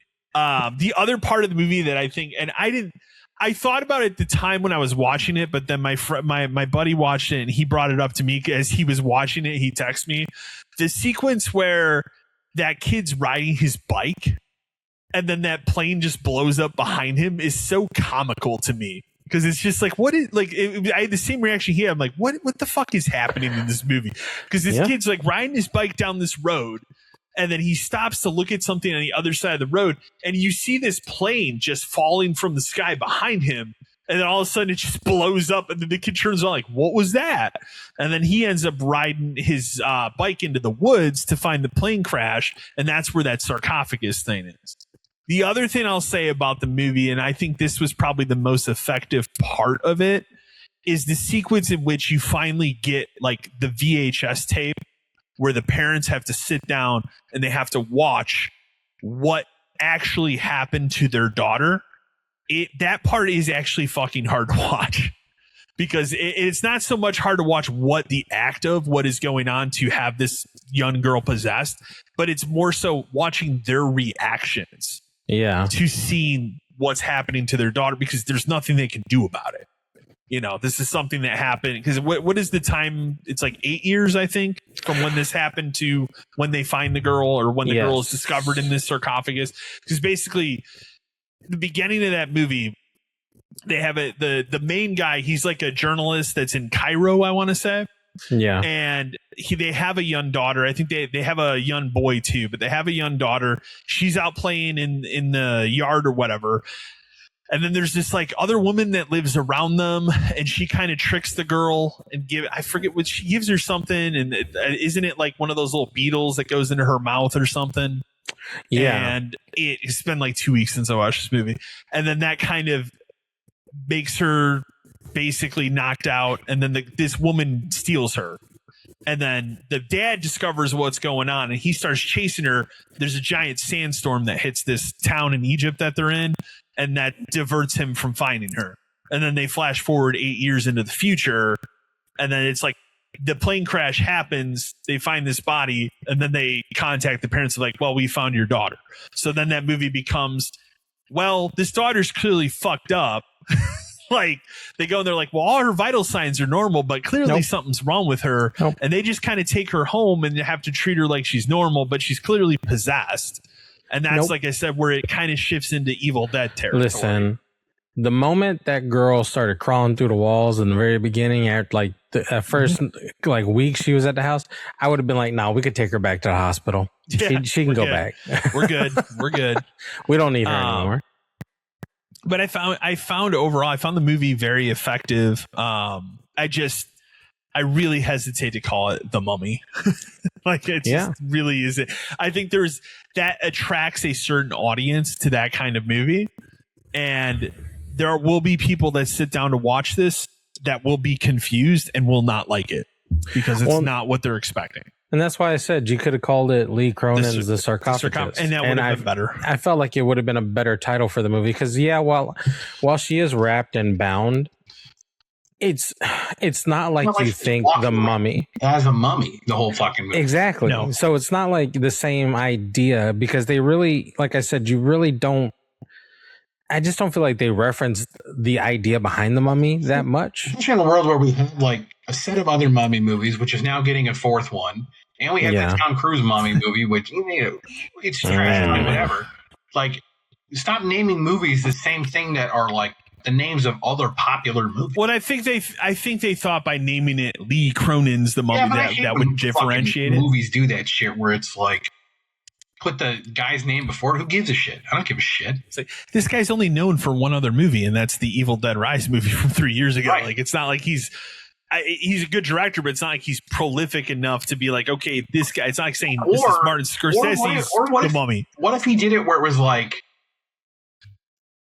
an Evil Dead tale, right? Like it's like within the universe of Evil Dead. So they could have called it. Well, the guy came out the and Mummy he said like Evil Dead, whatever, and like it's just like it's because it's the same kind of thing, and then just tie the whole fucking thing together, and then Evil Dead becomes this universe where he can do whatever the fuck he wants. And they are doing that, but the difference is they're picking different directors to do Evil Dead movies. That's why we got this new one this summer by a different person, and supposedly a new one next year by a different person. But if that's what this guy did say, this movie takes place in the same universe as Evil Dead. And when I originally read that, I was like, oh, that's just this guy saying something to get people excited. But after watching, I'm like, no, I actually could see that because it really feels like an Evil Dead. Mummy, Evil Dead, whatever. Evil Dead Mummy. Yeah, but Evil Dead the Mummy or something like that. Like, at least like to just tie the whole thing together. Then people who saw Evil Dead will automatically know like, oh, this is like a set of that. They might not even necessarily know that guy's name who saw the Evil Dead thing. Do you know the name of every director who's ever made every movie you've ever watched? No. Well, that's why I said he's not like this isn't like Martin Scorsese or something. Like this is right. It's not that exactly. That would be a movie I would like to see. Yeah, that would be fair. So it'd be a wild one. But I thought it was very good. It was very entertaining. So agreed. I'd be curious to see what that guy does next. So I was reading he was offered to do this new Evil Dead movie. He turned it down to make this. So and that's understandable too, because like at some point you want to make your own shit. But agreed. This new Evil Dead, the trailer just looks fantastic enough to make me be super excited about. One, right? With the dishwasher. I don't need to. Okay. Oh yeah, the dishwasher one. Yeah. But I don't need to see anymore. That at the beginning of the trailer, I'm like, I know what's bad's going to happen here. I don't need to see anymore. I don't want to see anymore until it comes out. I told you I took off that day from work so I can go see it. Yep. I'm more excited about that than probably any other movie coming out this year. Yeah. So I very excited for that movie. That's really I think the only other thing I was going to mention, because you watched it as well, and I knew nothing about this movie. I didn't even know it existed until this trailer dropped this week. And I don't even know if you know this exists, Dan, but there is a movie coming out, I think in October, about the origins of Chris Hansen to Catch a Predator. Prime time. But he's played by Robert Pattinson. Yeah. And when I saw that, I'm like, I don't know. This dude's really on kind of a generational run, but can he pull it off? I watched it. He sounds just fucking like Chris Hansen. It's mind blowing. So I'm super excited for that. It's called Prime Time. It'll be out. I think it's in October, but that blew my mind. I didn't know anything about that. I didn't know. And I was like, what? Yeah. He sounds just like, it's not like, because at first it's like kind of a voiceover. I'm like, all right, they're probably just piping in, but then they show him talking like that. I'm like, oh my God, he just sounds and kind of looks like him at a young age. So that looks awesome.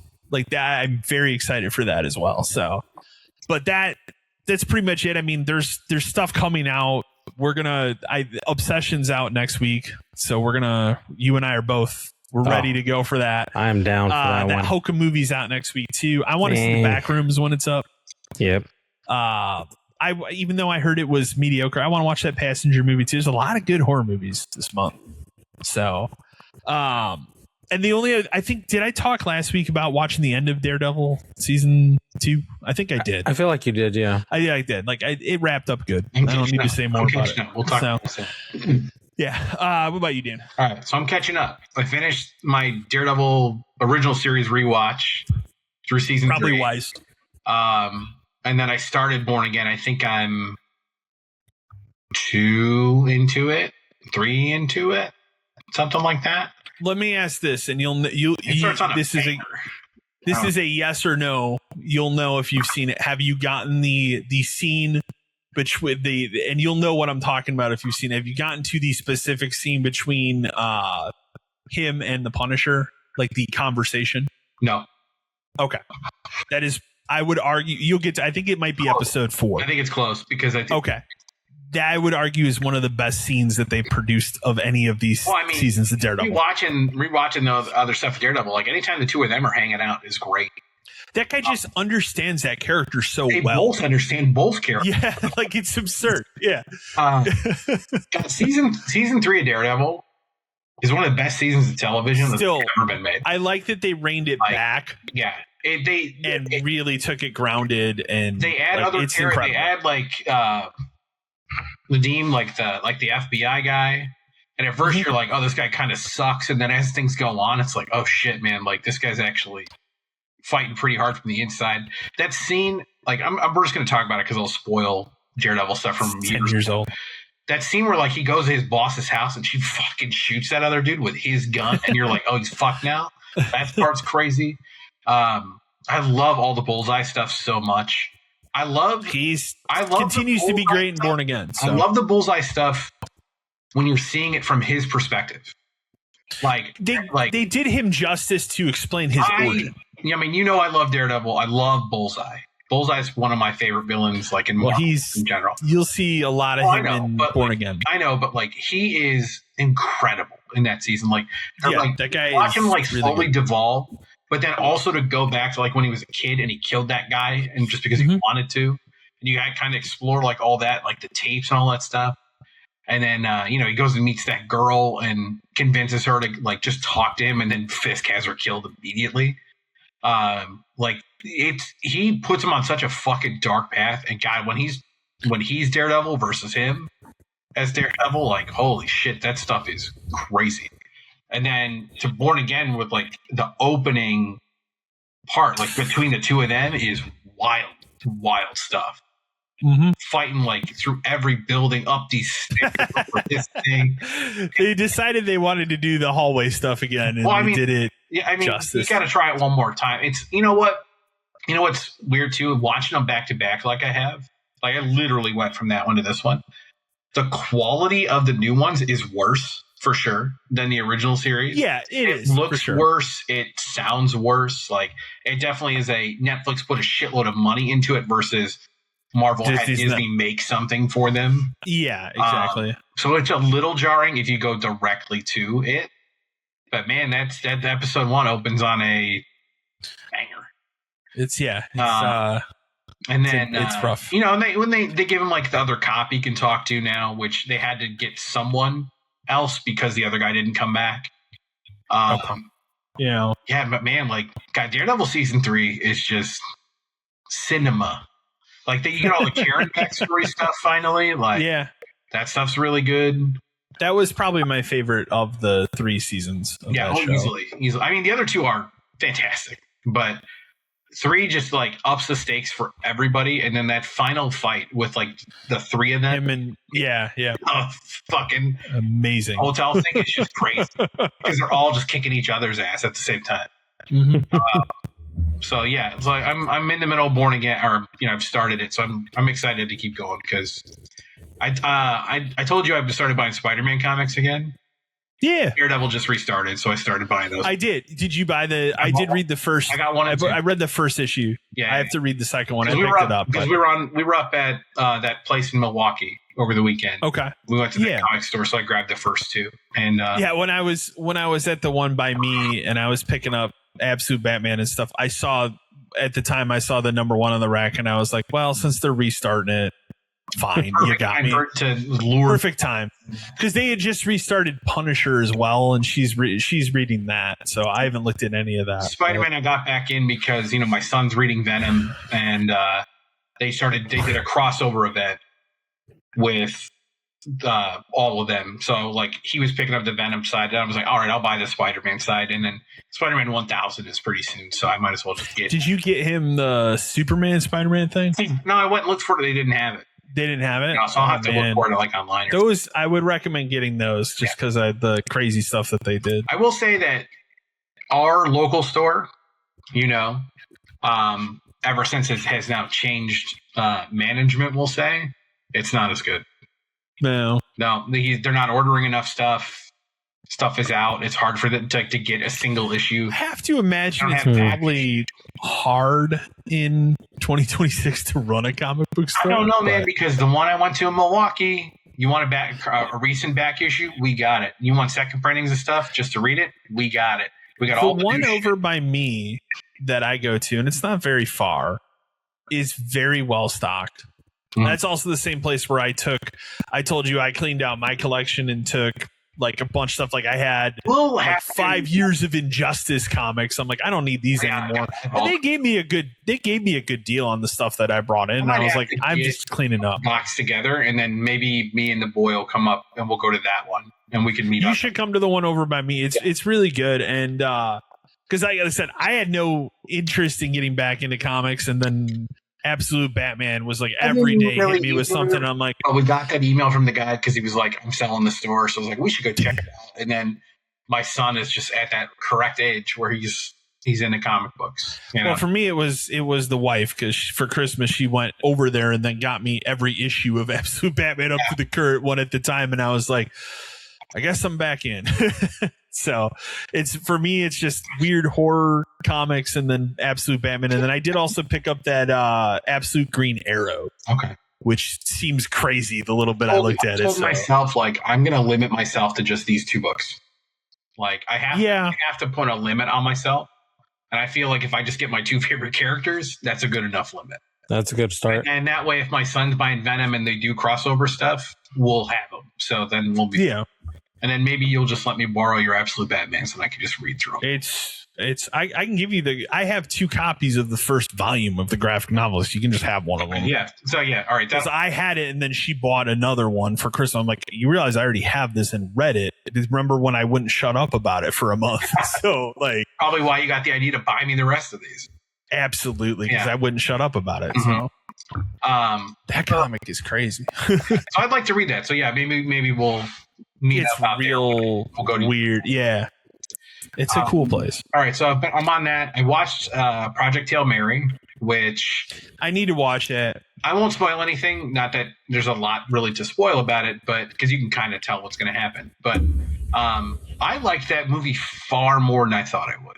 I thought it was just going to be kind of like generic sci-fi space adventure kind of thing. Nah, man, I fucking love that movie. It's really good. And for being a movie that's like 2.5 hours long, doesn't feel like it. Because it's interesting, it's fun. If you kind of just let yourself believe the science that's happening, you'll be fine. Yeah, man, like it's really good. It's funny. He's extremely likable. The little alien guy is fucking great. I've seen pictures of the rock alien. The reason why I really like that movie is because most movies where we go to space and we fight aliens or whatever, it's like they're trying to kill us or they're trying to do this or that or whatever. This dude is just him from another planet. They're like the same guy, which is why they. Okay. You know what I mean? Like they're on the same mission. They're trying to do the same thing. They're on the same just for their respective planets. And then when they meet up with each other, it's just kind of like, okay, we're both trying to do the same thing. So then it becomes more like of it's still a sci-fi like adventure movie, but it's like a buddy movie. It's actually really fun to watch. It's cool. You know what's funny is I talked to my wife about that movie because I saw a snippet from when he's having a conversation with that rock creature, and I was like, I really want to see this movie now. That's a reason. That's why you want to watch the movies. The two of them together. Okay, it's cool. Really good. It's literally like you watch it and it's just like they're the same person from their own planets trying to solve the same problem. So like that's why it's kind of an interesting thing. And it's not just like it's a chance meeting. Like everything. The movie uses its own logic, but it follows its own logic for like why everything happens. So you can be okay with what's happening. Cool. So I love that movie a lot. And then I finally went and saw Mario. I took my kids to see Mario. The movie sucks. You know, I have Mario, right? We went. It was vacation, and we were like, let's just fair enough. movie. Fair enough. Fair enough. Go to the theater and watch it. The movie sucks. Like, it's not good. I know you like it more than the first one. I do not. I think part of the thing was like the first one. I really felt like Chris Pratt. You could hear a lot of Chris Pratt coming through in Mario, whereas I felt like it wasn't as bad in this one. I think in the second one, in the second half, it comes through. But I also got a lot more Luigi in this movie, and that made me happy. There's a part in the second one where it literally feels like he just turned it off, and he was like, "I'm just going to be myself for the rest of the movie." I like how they handled Yoshi because it kind of made like it's just like, hey, he's part of the crew, and then they made jokes about that. I felt like it was too much Yoshi, and like he just kept trying to be like too funny and too. The first movie I like it because it's the right amount of nostalgia with the right amount of telling a story with the right amount of like conflict resolution. Sure. And I'll kind of move on. The second one, I don't think it knows what the plot of its own movie is. Like at certain points, it's like, who is it about? Who is the movie about? Is it a Rosalina movie? Is it a Mario movie? Is it a Peach movie? It certainly seems like it is for the middle part, but then it's not. And it's, they have so many plot lines that like just don't go anywhere. They don't explain them. Like, because it's just trying to move as fast as it can. Like they try to redeem, it does have a fast pace. They try to redeem Bowser and then immediately dump that plot. Immediately when he meets up with his son. Immediately gone. It's gone literally 2 minutes later. Yeah. Because he like, gives mild spoilers for the Mario movie. He like gives himself up. They go to the next scene and he's immediately taken away and it's over. Like, did you see this song that they put out after? No. They like Jack Black put out a song that I feel like probably should have just been in the fucking movie. I don't like the first one he had the Peach song. That they didn't, because then at that point it feels like we're just copying the first movie as much as the first movie. And for as much as I loved the music in the first one and like the little touches, the second one does it too, but it does it faster. You get like 10 seconds of a song, 5 seconds of a song. You get songs out of place. They play the Star Fox music before he shows up. What did you feel? How do you feel about Star Fox? I think he's fantastic and wasted. Okay. He's in the movie for 5 fucking minutes. I thought he was in it more like he's I really felt not. But I felt like they continued to have him with them, whereas just like they could have easily just been like, all right, I'm going to drop you off on this planet. I'm out. He did. They kind of had him keep around a little bit He longer. did, but he dropped him off, and then when they did everything, then he came back. Yeah, or like he flew him, and they crash a thing, and then they go off and have a little thing while he fixes the shit. I did like the little introduction they did to him because it perfectly tells you, hey, for the person that's going to see this movie that doesn't know who Star Fox is, hey, here's what he does. They did it in like a Saturday morning cartoon way. Really know who he is? I want a Star Fox movie that looks like that.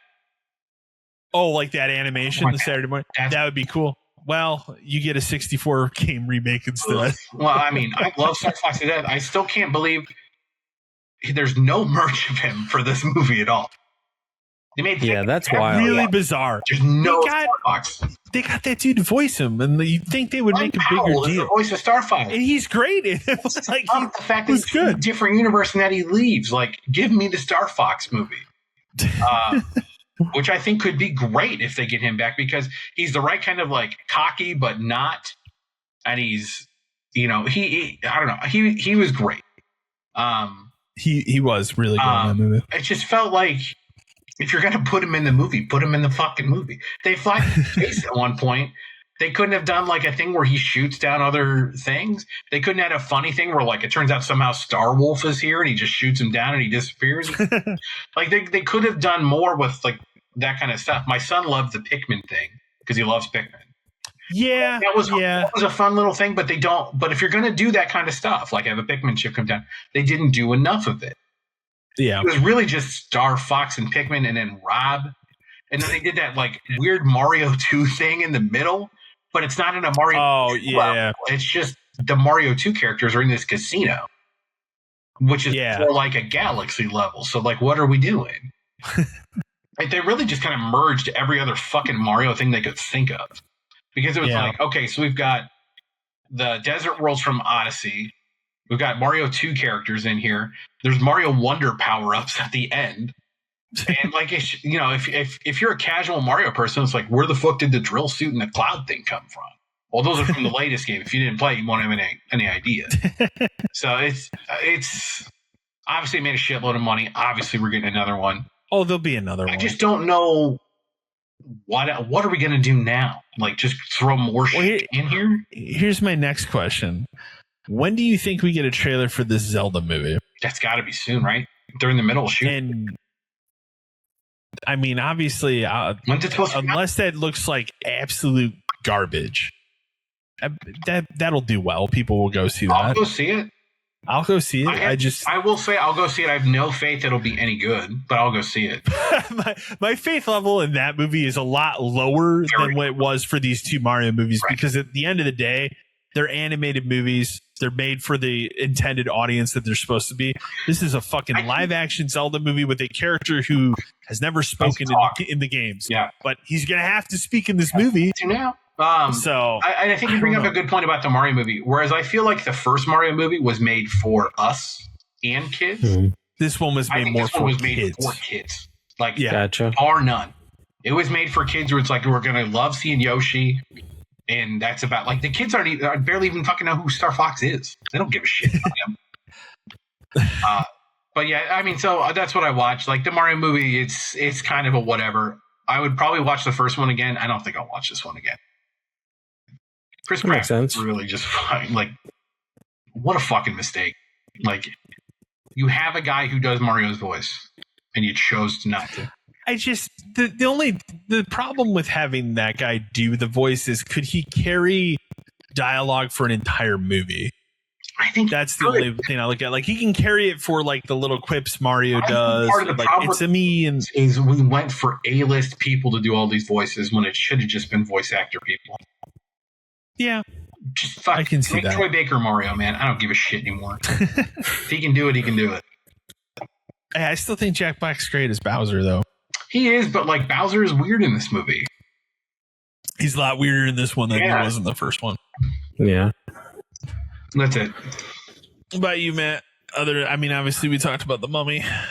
So I watched this one movie on Tubi. It's called Stalking Laura. Okay. Movie came out in the 90s, if I remember correctly. Okay. This movie is wild, like insanely wild. It essentially starts off as this girl. She gets a job in this company. Day one, her boss decides to take her out to lunch, and he introduces her to like another guy in the company, and he's like, well, why don't we all just do lunch together since we're all here, you know? From that moment, dude instantly falls in love with her and like starts stalking her. And I mean, like, so just to clarify, if I'm looking at the right movie, it's with Brooke Shields. Yes. And the dude that played Adult Bill in the 1990 It movie. Yeah. Whoa. Okay. Yeah. 93 is when this movie came out. Crazy. So the weird thing it is, like, when you see some of these obsession movies where like people are like stalking people, you know, it kind of starts off slow and then like they're still like creeping in the background and it doesn't really hit the climax until like 50 minutes into the. No. Yeah. This shit hit the climax within like 5-10 minutes of the movie. This dude was telling her he loved her, telling her he can't wait to be without, like he can't live without her. Okay. To the point where she's like, I have to move, and like it is just insane. Like it goes to a whole nother level. Apparently it's based off of a real movie or like a real series of events. Okay. Yeah. And it's just wild, dude. I keep finding these wild ass Tubi movies, and I am like down for this ride, dog. Yeah, I am down for this ride. So like, that's my goal. Something now I'll throw on in the background one day. Yeah, whenever you see it, just tell me what you think of it. Because like I said, I saw Brooke Shields, and it was like, this is 93, so this is young Brooke Shields. You know what I mean? And I was like, oh, okay. Well, what's this about? I watched it, dude. That movie had me hooked from the beginning. This dude was like a level of like weird crazy that I just could not shake. He was just hella creepy. fantastic though. If you get the moment, watch it on Tubi. It was great. Then I watched Mortal Kombat 2. Okay. I did see that too. I didn't know if I had talked about it here, but I saw that too. New one, right? I'm trying to think. I think because you weren't on the last time I recorded, so I don't think that you talked about it yet. No. Yeah. I enjoyed it. I loved it. I thought it was. So I feel like I kind of see where the first movie was doing as far as them introducing Cole to kind of like try and like do something different. I think it was meant to give you as the viewer like an into the universe. Like you're following him into this, right? Because like he's learning about it as you are. Exactly. In this one, they were like, nah, fuck him and fuck everything he stood for. We're just going to go back to like the original game plan. And like, combat. Yeah. Yeah. It's just Mortal Kombat, dude. Like it's fantastic. Mortal Kombat. I thought, Carl Urban playing Johnny Cage was good. Ironically, my favorite character was Baraka. He was great. Yeah. He was fantastic. The best part of the movie is when anytime Cage and Kano are on the screen together, fucking incredible. Yeah, you could fantastic. 4 hours of that. I would just watch. I would have been fine with it. Like it was good. Yeah, it was great. It was a great movie. Yeah, and I will watch it when it's up. It's really fun. It's it's exactly what a Mortal Kombat movie probably should be. And I feel like the next one is going to lean directly into the same way this one played, and if they do, I'm totally down for the third one. The only thing I didn't like about this movie is like because they killed important people in the first one, they have to be like, oh, we brought them, we resurrected them in this one. This movie just like resurrects people constantly. Like mild spoilers, like Sindel dies in her thing. He's immediately resurrected. Which is stupid because like her resurrection is actually a plot point in the games for 3. But with the way this one ends, they really can't do 3, so they're gonna have to skip ahead to more of like the 4, 5, 6 era of stuff based on the characters that are left. But at this point, like just do your own thing and it's fine. But we need more people. Yeah. People are missing. Well, and I think the way that they brought them back using Quan Chi in the movie was really well done. Yeah. Like I think they did that really well. So I mean, it led to some good moments. It did. After watching this one, I'm more excited to see what 3 character-wise what 3 has in store for this whole franchise. We're missing people, but yeah, we were gonna go. We had talked about going to the drive-in because it was I think last weekend it was Mandalorian and then Mortal Kombat was the second movie. Those Mandalorian reviews hit, they were all really bad, and I said, I don't really want to do this anymore. So, because my wife has not seen the first Mortal Kombat, even though I told her, like, you probably don't need to really see the first one to understand what's going on. It's Mortal Kombat. Like, there's not too much you need to know what's going on in a Mortal Kombat movie, but I don't think her interest level was very high in that to begin with. And I didn't feel like sitting through a mediocre Star Wars movie after the last few have been mediocre. So, I will watch Mortal Kombat when it'll be up soon because I think it's a movie that's made its money now. So it's made as much as it's probably going to do. Yeah, it's probably going to do. So it's time. Yeah, push a button on it and they fight each other. That's pretty good. I don't like the popcorn buckets because I feel like they're too big and bulky. But like, if it's a movie I like and it's got a cool cup, I don't mind the cups. I like it when they are popcorn buckets. Yes. I don't like it when it's like, hey, here's the fucking Ghostbusters car. Well, it's not really a popcorn bucket, but we're going to shove popcorn into it anyway. Like, right. Yeah. So those novelty ones, I think is that fad starting to wear off now? It is and it isn't. But I definitely see more of them hanging around at movie theaters. The problem that I have with it too, or at least when it felt like it was at its peak, was when those come in, like you shouldn't sell that until opening night of that fucking movie. They would just sell them the minute they came in. So like when I would go to see the movie, we're already out. Lock it when the movie's out. I'm like, like it's like what are we doing? You should limit it to like you can only buy the bucket if you're seeing the movie. There you go. Yeah, right. Instead of like make somebody watch the movie. Well, and then the theater makes more. Exactly. People are going to buy the buckets anyway. At least make them buy them. Yeah. There are scalpers that just walk in, buy those buckets, and then leave without seeing any movie. Guy who works behind the counter, give me all the whatever buckets, and they just do exactly shit. But it should be like, oh, hey, I'm going to see Mortal Kombat. Can I buy the Mortal Kombat bucket? And they go, yeah, sure. But I think it's wearing off, so I don't know if it even matters anymore. Well, I saw that He-Man cup. I saw an ad for that tonight. Yeah. And said, boy, that's a movie that isn't going to do very well. Nope. And will be up like within 2 weeks because I just Jared Leto's in. Jared Leto is throwing such a pissy fit about that movie. He's not even showing up for any of the marketing or he refuses to even acknowledge it. It's like they paid him $5 million to be in that movie, which honestly is kind of low, but he doesn't even my issue with that movie is I think it looks like it's probably going to be a fine movie at the end of the day.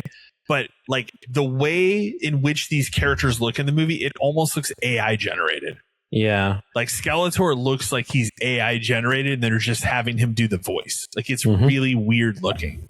But when it's up, I'll watch it. But we had this conversation many episodes ago where I brought up who in 2026 is that movie for?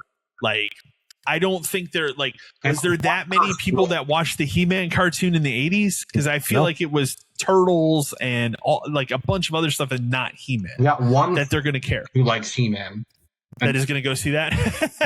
He asked me about it. I said, no, he is going to see it. But he asked me, I said, no fucking way. No. 2 hours long. Isn't it? It's long. I don't know. I'm preparing myself for the 2 hours and 53 minutes of the Odyssey. So yeah, man, true. That's how long that movie. I'm going to theater for that. That seems too much. I would like to see it. So Spider-Man? Is that all I care about? Probably Supergirl, so I can cry, and then Evil Dead, and then Spider-Man. Spider-Man is end of July? Yep. So I'm very excited for Spider-Man. So that would be the other Evil Dead is my most anticipated movie, but I'd say Spider-Man is pretty close to that. Supergirl is more of just I guess I saw Megan last year and we were the only people in the theater for that. So I guess that'll be Supergirl as well this year, right? We can kick over to emails here. Dylan from Waterloo, Iowa. Hey, 572 group. Modern Warfare 4 has been announced as the next COD game. My question is, does anyone still give a flying fuck about Call of Duty in 2026? Nope. Last year was easily the lowest point the franchise has been in. Do any of you even play it or have any interest in this one? The answer is a big fat no. For me, obviously there's enough people that still give a shit, but it still is because it's the Warzone kids, the Zombies kids to a lesser degree. Yeah, those campaigns are all single player, so that's not why people are buying it. People don't remember. There's been a couple years where they have said fuck it and not made a campaign at all. So, but they still keep making campaigns. I've played it when it dropped on free Game weekends Pass or free weekends. Yeah, and I've played it with people during that time frame, but the game doesn't warrant enough to want me to want to buy it. My thing is I'm not in the headspace anymore to play a competitive online shooter that much as I was 15 years ago, where I cared about that, like Halo and Call of Duty in its peak at that time. Today, my idea of that's not my idea of a fun time playing video games in 2026. So that could just be me getting older, but I used to then be the person that really would get those annually and just really enjoy the campaign. But then they started making ones that had bad campaigns. So yeah, because I think I would say probably the last one that I could honestly say I truly enjoyed the campaign for it would be Infinite Warfare or the World War II one. I think that wasn't that one just called WW2? Yeah. Pretty sure. Yeah. That one was pretty good. And I think after that point, I kind of checked out of them for a while. And then, like I said, when Black Ops 6 hit Game Pass, I tried that one and just, I couldn't get into it. I didn't even play the Cold War one. So I don't know. I'm just Call of Duty'd out at this point.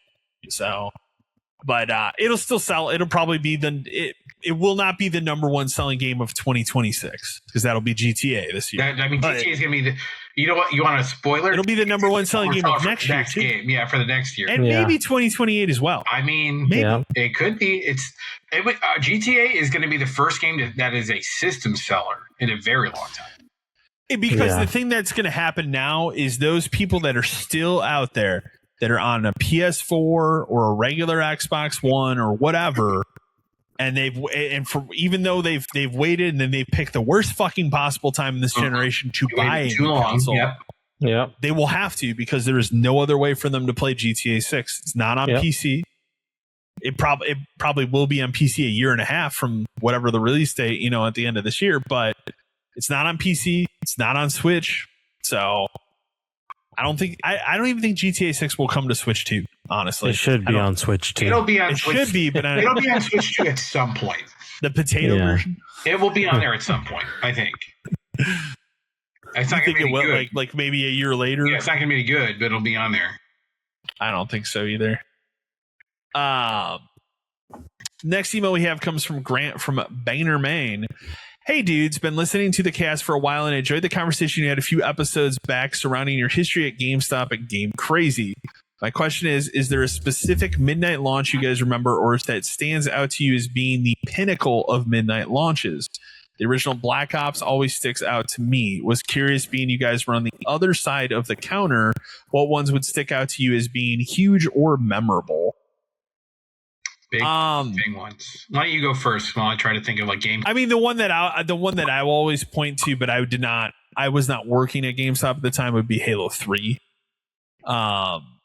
That's probably the biggest one. I mean, I think I've said before, but somebody turned their Jeep into a fucking Warthog. Yeah.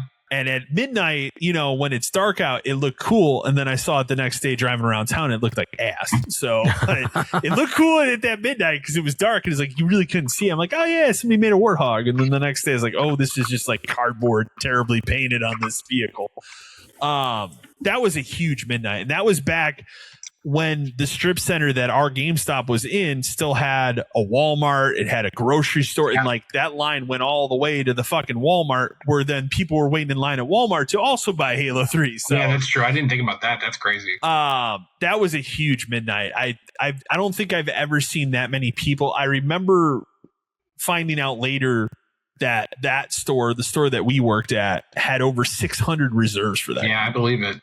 Think about those kind of numbers now. I mean, there were some bigger ones. I mean, I'm just trying to think of ones that you and Black Ops was a big one. Yeah. Ones that you and I worked. I think I would argue the biggest midnight that you and I worked would have been the system launches. System launches were big. PS4 and the Xbox. But those were a little different. More so. That's a curated experience kind of thing. It was for people who could buy it. It wasn't just for everyone.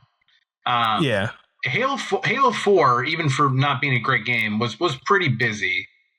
Remember we cut off the back half of the store with the gondolas and stuff. We kind of set it up back there because they actually gave us Doritos and Mike and Ike's and all kinds of shit. That happened with some midnights where they would give us stuff that we could hand out. We didn't have to do the budget or whatever that they would tell you. Other very big ones were at GameStop. The store I worked at before that, Skyrim. Skyrim was big. Skyrim was insane comparatively to non-shooter games for a midnight thing.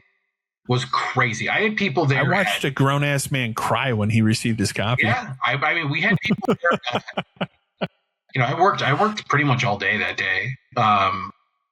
We had people there lining up at 2:00 for Skyrim. Dang. For a single player game, we had people lining up. These guys brought chairs. They said they asked can we set up outside? We're if you want to, man, just don't block the door. We don't care. Yeah, that was always the thing. Don't block the door. Don't block other businesses' doors. That one, that store was small and it was in a small strip thing. That line went all the way fucking around the building.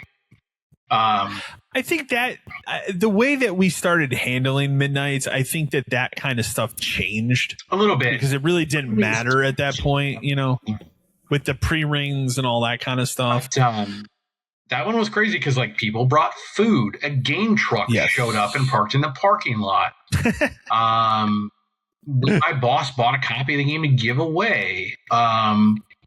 There was people just kept bringing food. The one guy was got off of work at a pizza place and he brought us a fucking pizza.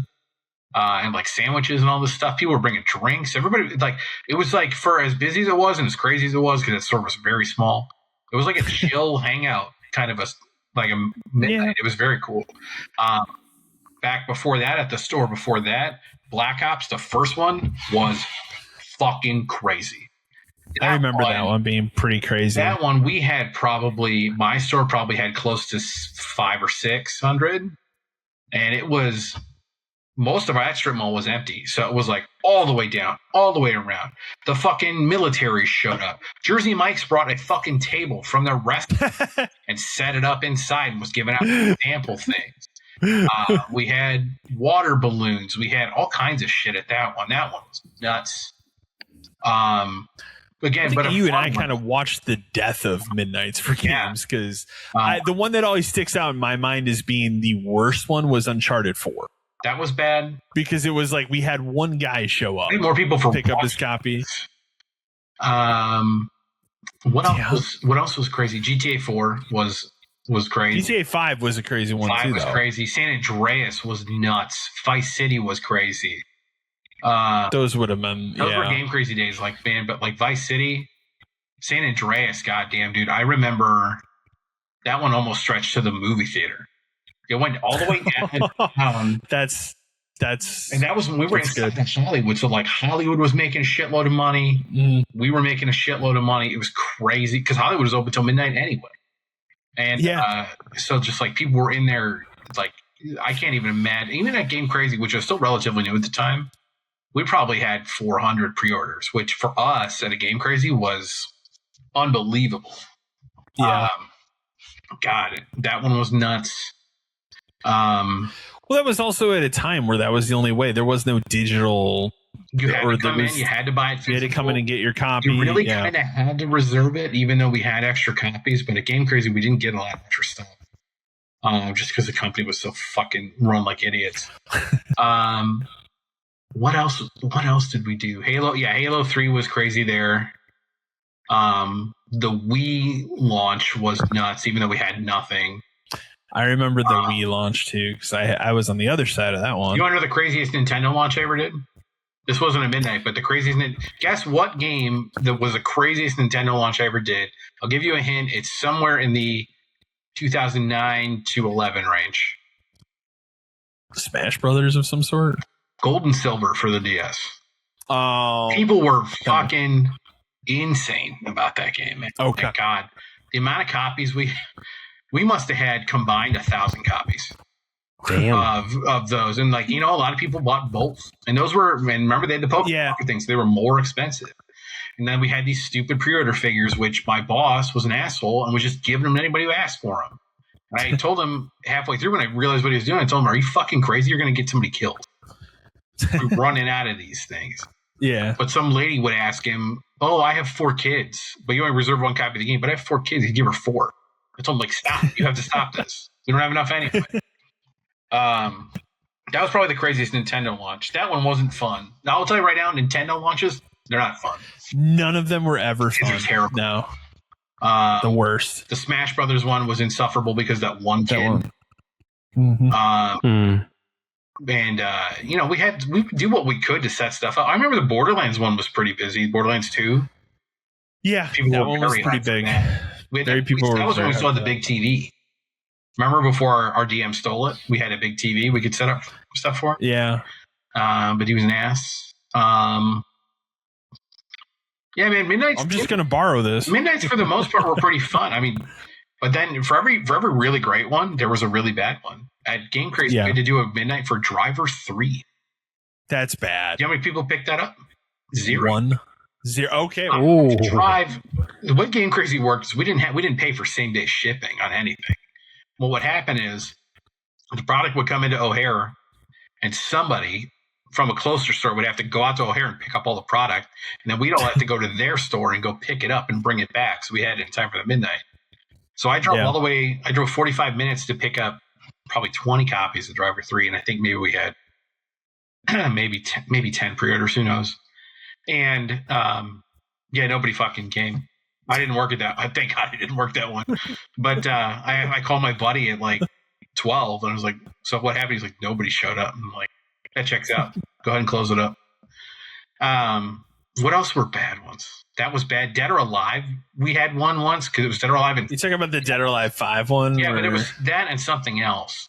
I was going to say, I don't think that was a Dead or Alive midnight. That was a midnight that had... Any smaller game, you had to have combos of stuff for it to be worth it to pick up. But even then, like, sometimes it'd be really fucking weird. I can tell you when Arkham Asylum came out, I was one of the only people that went and picked that up at midnight because that was an unproven, franchise at that time. Mm-hmm. Arkham City was a crazy midnight. Arkham Knight, which I worked, I wasn't there. Was a crazy midnight. You were not at that one. I got to. You know the stories of that. Yeah, I know that one. But that one was pretty busy. Mm-hmm. So those were pretty busy. Any kind of like big name thing that was like a sequel, people were all about it. Trying to think, like Last of Us, I don't remember being busy because again, it was kind of unproven. Yeah. And by the time Last of Us 2 came around, that was like a digital time. The digital age. Yeah. And it was also COVID. So that kind of killed. Yeah. So just like I have good midnight memories. I have bad midnight memories. I never really had to bring up any like fights or anything. A lot of times we had copies for everybody of something, of most things. But every so often you get the one guy who's like, "Did you pre-order it?" No, we don't have any extra, dude. What? That would happen. Your game. That would happen. Sorry. Or the thing that would make it the worst is when we started doing pre-rings, we could ring stuff up at 6 and get the lines going, but then people would wander in at 12. I'm here to pick up my pre-order copy. Awesome. You're gonna have to wait till everybody else is out of here before I think about. That was always awful. I heard it was a midnight, dude. We haven't had midnights in years. Yeah. Because remember, midnights became 11, and then they became 9. Well, they became on whenever the fuck they decided that the digital release was of the game. I always remember like Witcher 3 was one where because it was out at like Poland. 5 p.m. our time in Poland, they were like, "I'll just fucking sell it now." Yeah. And so there wasn't a midnight. It just was us calling the people that had it reserved, like, "You just come get the game now, dude." Yeah.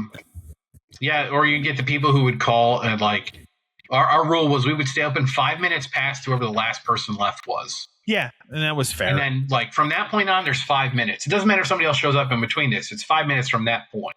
And then you'd always get the people who try to call you, like, "I'm like 15 minutes away." Great, you can pick it up tomorrow. What are you talking about? Like, we're closed tomorrow, dude. We're closed. Well, I think at some point we got to a point where, like, after the door was closed, somebody called, "We're not going to answer the phone." Yeah. Don't open the door. Sorry. Once the door's locked, don't open the door. Yeah, it's closed. We're closed. This doesn't mean we're just open all night, So, but yeah, I mean, there were good ones and there were bad ones. So, system launches. It's a thing now that I look back upon and go, man, I'm glad I don't have to go out at midnight to pick up this fucking Nobody game. does anymore. Yeah, no. The only thing people do stupid shit for anymore is Pokemon cards. Yeah, that's the only thing that I really see that stuff on anymore. Yep. But that's not midnight, so it's usually like 8 a.m. or whatever. They're camping out all night though. Yep. Yeah. But did you know GameStop had a midnight release for this most recent set? They did, yeah. My friend tried to get me to work it. I told her, "You're crazy." Like, no thanks. I'm out of town. Number 2, hell no. Like, sorry. Brad from Cleveland, Ohio. Hi 572. I just picked up the new Bond game and I have to say I'm really impressed with it. I was curious if any of you are playing it, and if so, if the game has the if so, does this game have the single best tutorial mission ever in a video game? It really just pulled me right into the game. I knew the crew behind the Hitman games would be a great fit to make a new Bond game, but damn, dude, I'm 5 hours in and loving every moment of this game. Easily one of the best of 2026. I mean, you talked about the tutorial stuff earlier. So. It is the exact right people to make the game. But yeah, like that tutorial mission was great because it really did a great job of like just pacing the whole thing out. Sometimes you just get a tutorial mission where it's like press X to jump, and then you come up to a thing. It's like press circle to crouch. It's like this thing actually kind of like spreads it out. The only thing I will say only traversal thing I don't like about the game, he has to shimmy through a lot of cracks and stuff all the time. And it's like, at some point, that's bad level design, where every thing is like, go through this little tiny rock. Because again, this is Tomb Raider logic, where it's like, people have done this before me or after me. Like, nobody would do this. This doesn't make any sense. weird that this avalanche happened, but yeah, exactly. But they also haven't been in this tomb for 50 years. But it's like, but now there's 50 army guys here shooting at me. Like, weird. But yeah, it's a great game. Like I said, the strongest aspects of it are the pacing and the story. Yeah, like his performance especially, but everybody else's performances are really good. It's not just him. There's like a guy, one of the other 00 guys you meet early on. There's 6 of them, but it's really just really about you and these 2 other ones who are like the main ones. And they get really close, and like there's obviously stuff happens, but like you really give a shit about these 2 other people. So it is something I'll pick up later this year when it's on sale and play. Same if I've got the space for it. I would like to play it. Casey from Rio Rancho, New Mexico. Hey guys, was curious if any of you ventured out to see Obsession yet or plan to see it. I know you all talk horror movies a lot, and this one is one of the best I've seen in quite some time. I'm going to try and pronounce this woman's name. If Indy Navarrete doesn't get an Oscar nod, that is just fucking crazy. Matt and I are both going to watch it next week. I read this. I can't wait. I already read it. And to be fair, like, again, I won't be able to watch it, but it is really good from what I've read from reading it. And like, apparently I know a little bit about it. And did you know that chick used to be a Call of Duty streamer?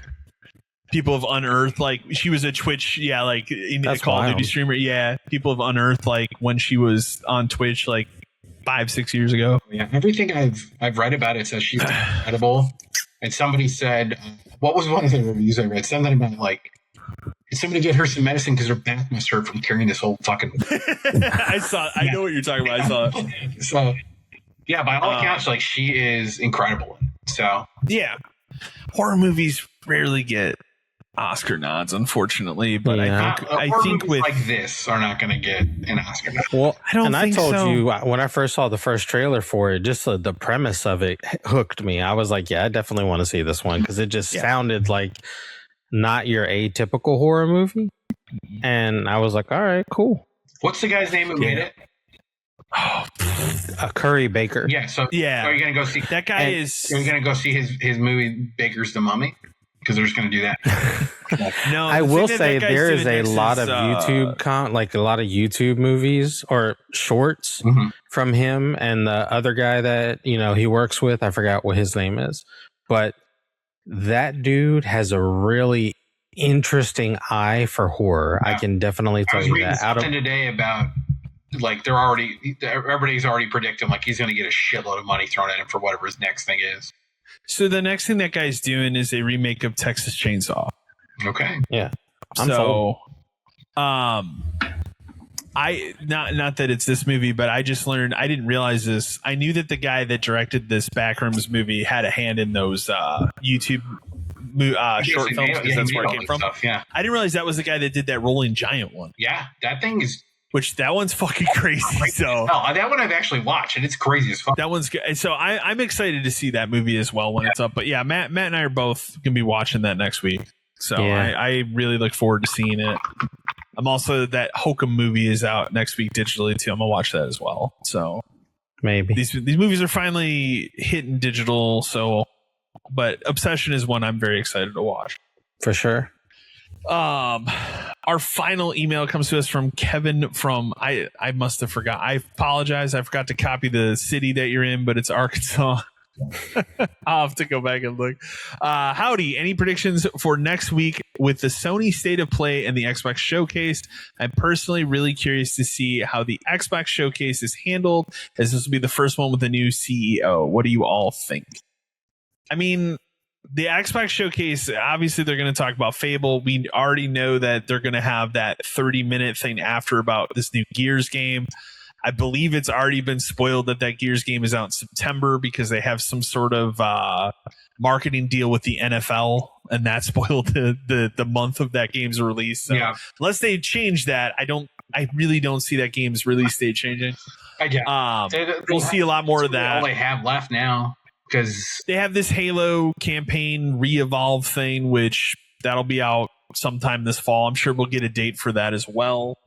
That is something I will buy just to have a PlayStation 5 box that says Halo on it, to be fair. Yeah. But I'll play through that campaign. I'm sure you'll get it. I want to get Halo trophies. Yeah, I would like to get Halo trophies. Gears trophies, I didn't care too much. I ended up not. Halo 3 is a classic Halo is a classic campaign that I look forward to playing again. I would like to play that. I'm a little out on like we're gonna remake Halo 2, but they said in addition to that, it's probably like they're making Halo 3 remake, and I'm into that. So since we never got that, I really hate that we didn't just get the Master Chief Collection. We just move on. Like that's all I wanted. It's the only thing I wanted out of this PlayStation, like putting stuff. Just put that collection out over on PlayStation. I'll do it all again. Let me link my account, whatever. I don't care. Yeah. I just want to get Halo Master Chief Collection trophies, and I want to play that multiplayer on PlayStation Network because that's weird. Just a thing that they could have redone. But I can't think of a single other thing I can predict Xbox doing that anyone would give a shit about. The Blade game. They might show more of that. Is that game not dead? Clockwork Revolution. Remember that game? You mean BioShock Infinite too? BioShock, yeah. I don't know. I mean, I'm gonna I watch those showcases every year, so I'm gonna watch it. Haunted Mansion musical game that'll be there, right? I think that game actually comes out this summer. I know what game you're talking about. There's no room at the. I had a weird title. Yeah, one with the cat. Yeah. I'm sure there'll be a lot of indie stuff that they normally do. What was that? But like as far as like a big surprise, I don't know. What surprises do they have left? Perfect Dark isn't dead. I don't think so. I don't think so. Surprise. The new CEO has revived it. Like we heard you. I don't think so. Fucking thing they could ever say. I don't think that'll happen. Banjo-Kazooie 3. That's what I was just thinking. If that is the thing that this new. If this new CEO lady pulled off a Banjo-Kazooie 3 reveal, that would be mind blowing. I don't think about it. I would also take a Viva Pinata. That would be cool. I don't know. They should bring that back. I understand why they haven't. Like Viva Pinata. That makes more sense for them to bring back than a Banjo-Kazooie 3 because Viva you have Pinata ukulele. gives them a cozy game. Right? Mm-hmm. If that's the whole the Nintendo market. Well, Everwild got canceled, and like at some point they're going to end supporting Sea of Thieves. Has to end soon, right? I can't.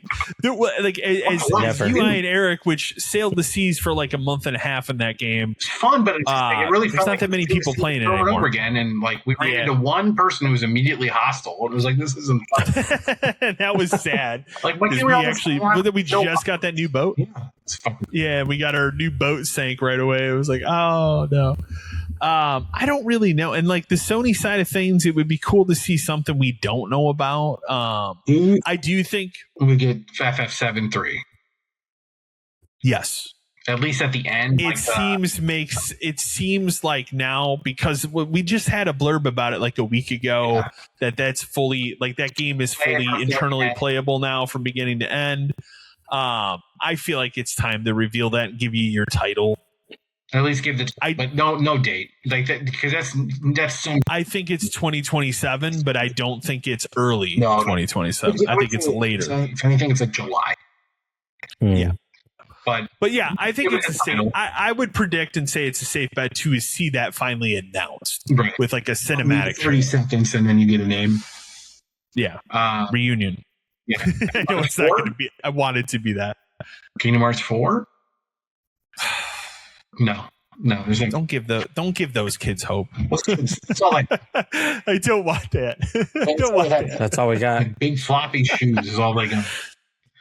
That's all it has to be is the shoes and then the logo. Shoes and logo. No, just for shoes. There you go. I feel like they're going to announce this God of War spinoff game here. Yeah. That got leaked a while ago. So that's kind of probably a shoe-in for them to show. Before it's mostly Wolverine, I'm sure. Bring back Siphon Filter. I'd be okay with that. Great. Like you said, there's probably GTA is probably there. There's that Rayman. Think we could get more of DOA 7? Or is it too early? Not 7. Maybe more. Maybe probably show that more the 6 thing. Yeah. That's out in June. Yeah, 7 is so far away. It's probably crazy. Hey, we're getting it. That's all that matters. Soul Calibur.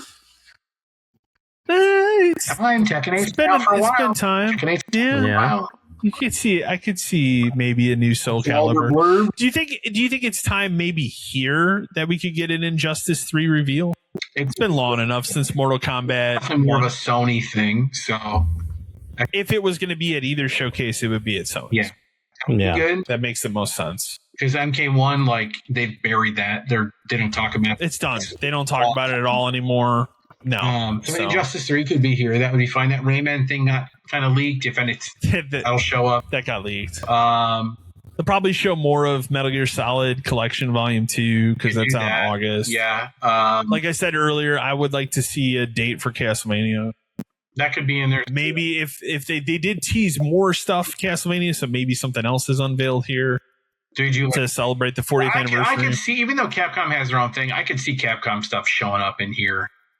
But you really don't think Resident Evil 5 remake? Maybe not here, but like Capcom likes to brag about sales numbers a lot, so I could see that being like.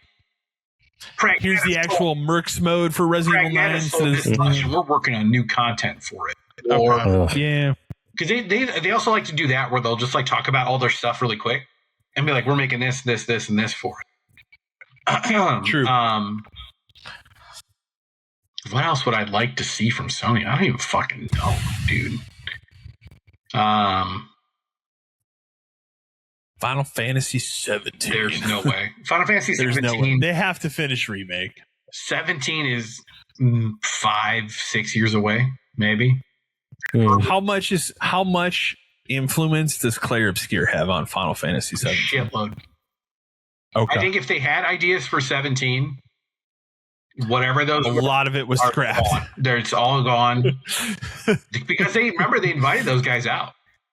They were like, hey, come hang out with us. So the smartest thing in the world they could do is be like, why don't you guys make it for us and we'll just slap a 7. I could see a thing where it's like in partnership with them, like Sandfall. My thought is if they could get them to make something, it wouldn't be 17, it would be a spin-off. Yeah, I don't think because like they love to do spin-off shit. So Final Fantasy, whatever, you know. But 17, whatever that is 5 years away from being even like revealed that it exists. I saw the good meme going around about "Don't fall for it again." Final Fantasy 9 remake that made me laugh. One day that's going to be real, and that's going to fucking make people's heads explode. It's funny to me because I don't think it's this time. As someone who loves that game, and I know like not a lot of people do, so why are we remaking it? I just think that they don't show or announce that until remake is out. Why would you announce it before 7 is done? It doesn't make any sense. It would be dumb. They should all be working on 7. And even if you're going to do that, like, there's so much more money to be made if they just remade Chrono Trigger or something like that, man. They'll never do that. I don't think they'll ever do it. The only other one I could ever see them redoing completely from scratch is 6. Talked about it. Yeah. I think that would sell better than a 9 remake. I think 6 would be... I think it would, too. I think people would be more interested in the 6. But do you think if they were to do that, it would be on the scale of a 7 remake, or do you think they would do it in the style of these Dragon Quest, like 3, 2, and 1 HD things? I think if you're going to do 6, make more sense. If you're going to do 6, the easy answer is to do the 1, 2, 3 Dragon Quest things and just pump it out. But the like crazy answer is just to make it a full thing, because I think people would go nuts, and it's the kind of thing where you could easily do the same thing. It's like we broke it into 3 parts. 6 is a huge game as is. It's a long game. It's a very long game, and you could break it into 3 parts if you really, really wanted to. But man, Chrono Trigger, I don't think you could stretch 3 parts out of it. You could probably make it a 2-parter. But if you were going to do it, you'd probably make it 2 parts. That game is not very long, but it has so many different endings and stuff. Yeah, lots of different things you can do in whatever order. So, what about a Jade Cocoon 3? I'd be okay with that. And then Xbox counters with a Jade Empire 2. I'd be okay with that. There you go. Cool. See, and it's weird that it's like. I mean, it's not weird that it didn't go anywhere. I think maybe we see, because I think that got announced maybe this time last year. You see more of that John Wick game. Like the actual official one. Yeah. That was like that'd be a good one. So maybe. Was it Game Awards? Yeah. Like, it'd be around time to show more of that. So I hope that game is not just all quick time events. I mean, that's my fear. They got him to do the mocap and the voice acting, which is awesome, but I don't know, man. Like, if that's just all quick time events, it's a bummer. I don't remember who's making that. I want to say it was a known developer. Somebody we know, right? It was a developer we know. It wasn't a like indie thing. It was a big budget game. So Matt's gonna find it. Yeah. I don't remember. Saber. Is that Saber Interactive? Mm-hmm. Okay. They could pull that. It could be cool. Like, yeah, I mean, maybe we'll get more of it. As far as the Xbox side of things go, I do really feel like they would show more of that Blade game finally. It's been long enough. That's been like 2 or 3 years now. I mean, if it still exists. I thought Arcane is all fucked, though.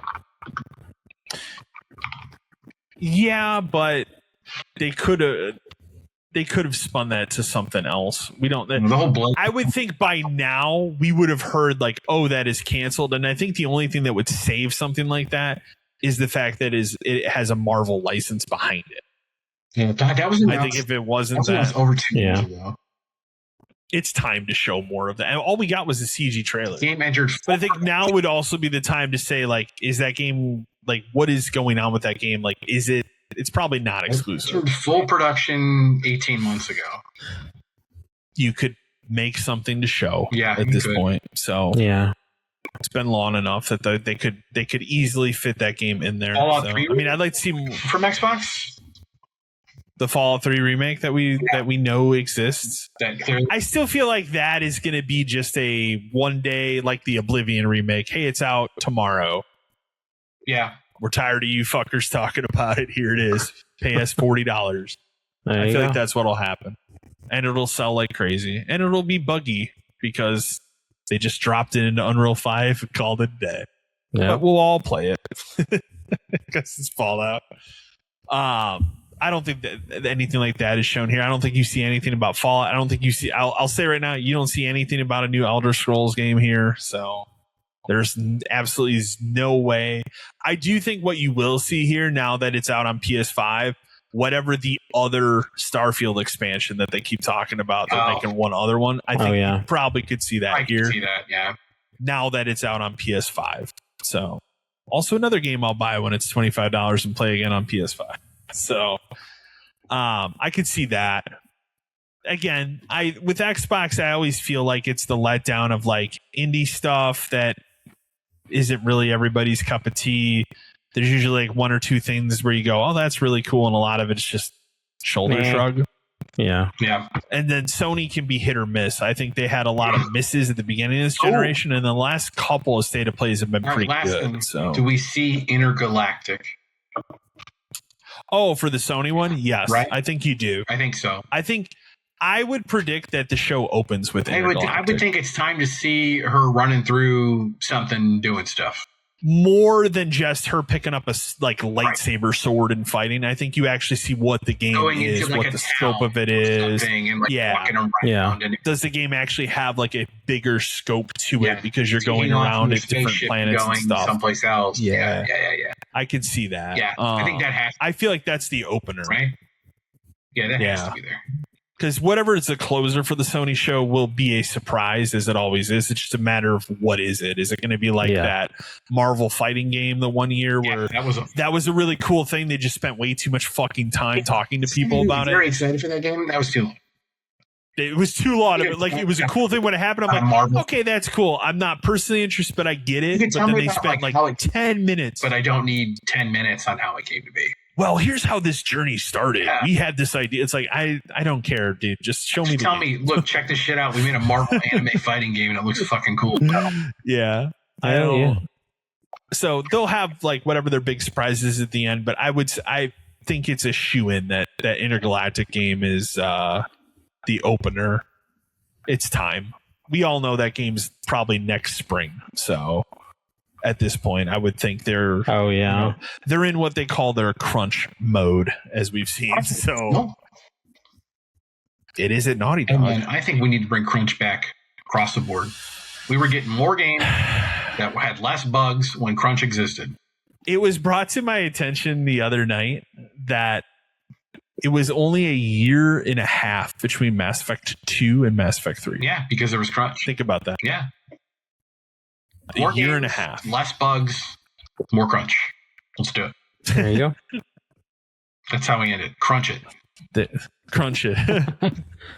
I mean, by that logic, GTA has been in crunch for a long time, but GTA is GTA. Those people are like wizards when it comes to what they're doing with that technology there. So I cannot wait to like just explore whatever the world they build is. Like, it's been long enough that I want to see, like, from Rockstar's perspective, what an open world is to them in 2026. 5 to 6 is. To 6, like what they bring to the table, how much more crazy it is. I do hope that, like, as we get closer, they do like a deep dive with somebody actually just playing the game on a stage. That would be cool. I don't know if we're going to get that. That's the kind of stuff I'd like to see, where it's like, I don't typically like that with a lot of games, but that is one where I would be very interested, because other games, like, it's very easy for me to go look at a trailer and go, okay, I don't need to see anymore, I'm interested, I'll just play it. But that is one, like, even though everybody's going to play it, I'm very interested to see, like, what is it, how does it actually play? I want to see, like, what is this world like? And like exploring and just like, what do they do to bring open world forward? Yeah, exactly.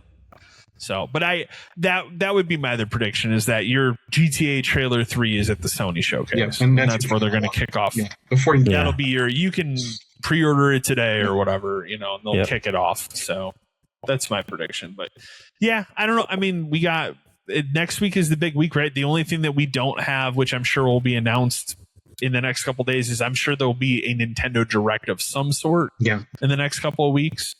Because they always stack these up relatively around the same, like, week and a half period. So as far as Nintendo goes, I have no fucking clue. Like, they're so off on. I think you maybe would see your Ocarina remake, but the one that's coming. Like, if that's what else could they? My thought is like, if I'm Nintendo, I put that around that movie.